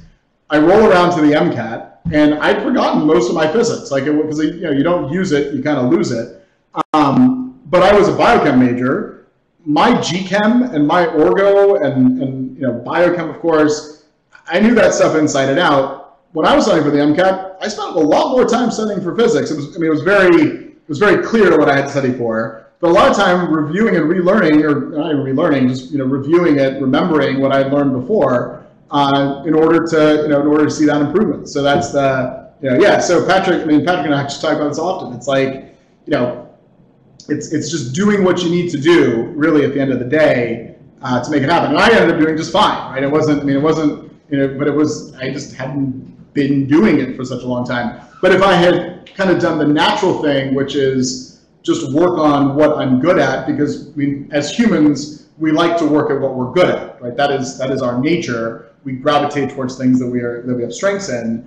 That wouldn't have improved my score. And this is true for everybody, right? And that's, yeah, exactly, right, exactly, Patrick. It's now OHAP times changed, right? So but it's just, it's about finding those things, and that's what the smart reporting system does. That's what our program does. That's what the Plus coaching does. Is it helps you identify and really surface what your needs are going to be, and so we make it easy for you. You don't have to be scrambling around trying to figure out what's my strength, what's my weakness. That's what the smart reporting system will do. And then, of course, you have the support of the MCAT channel, the support of all the questions, the support of the different quizzes that we have, the adaptive Q bank, of course, right? You have all the support of the resources pull that in.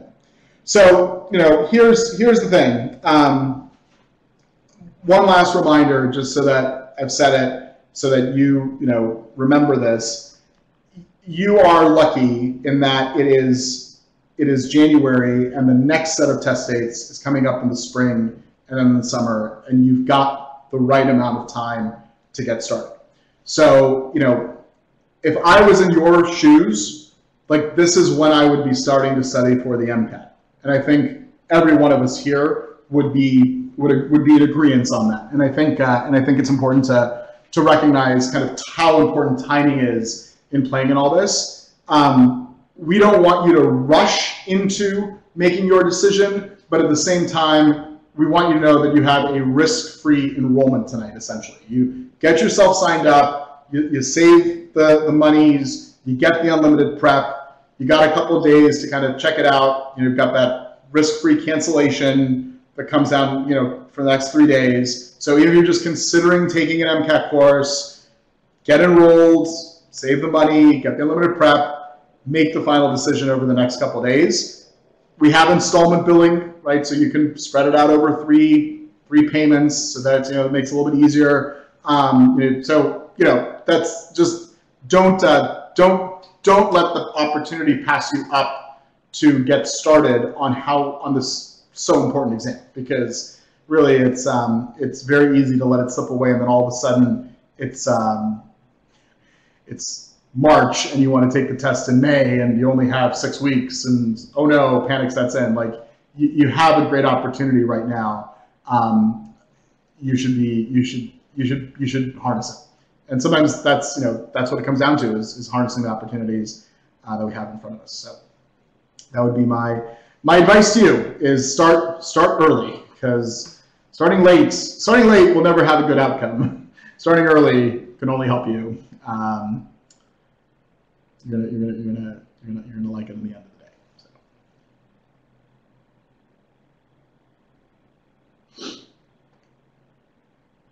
Other questions that we can answer before we wrap up our evening together.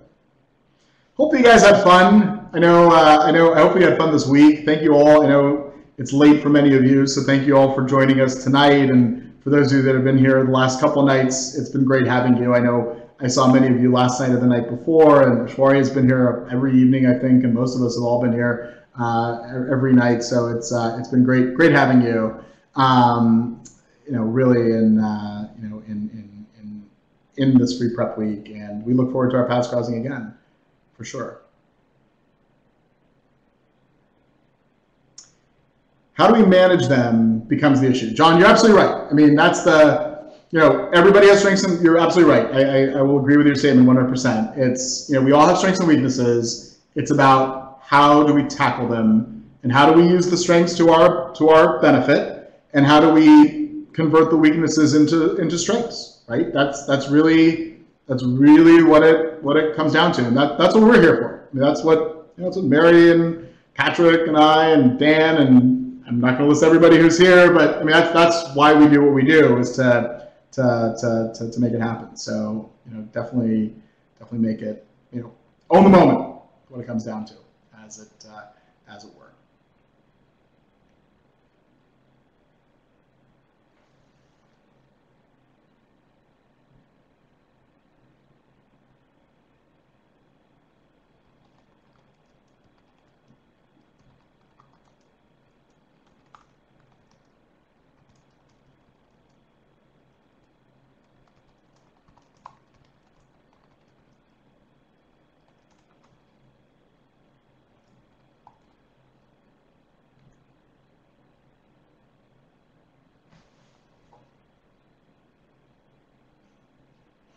The right-hand rule.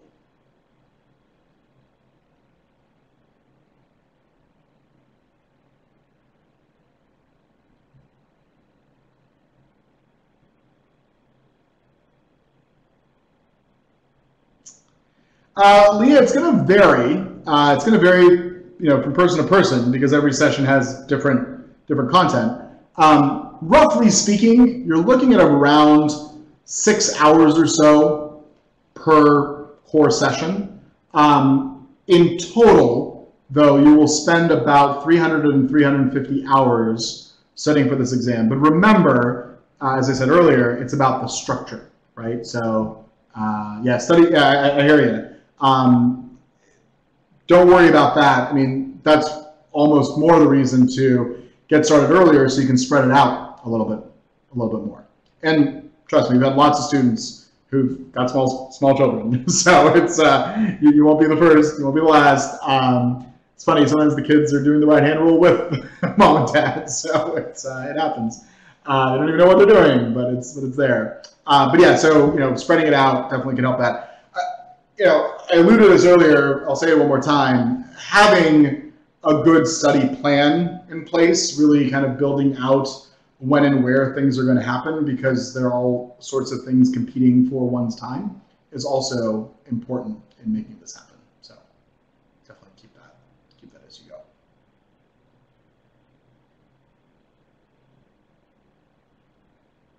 It's good.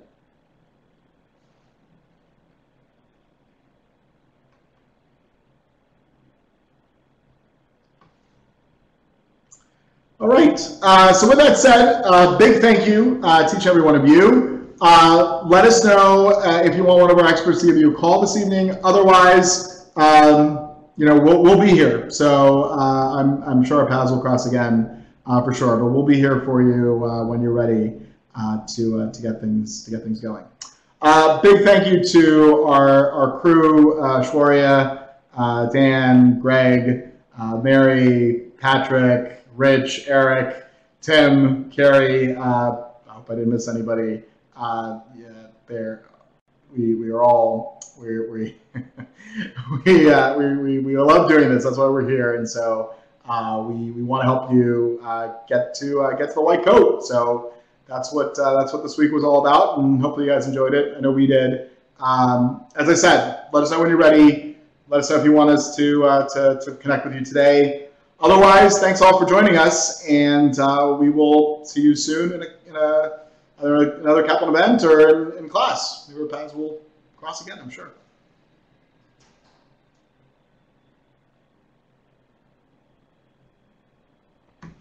Glad you had a great week, Apima.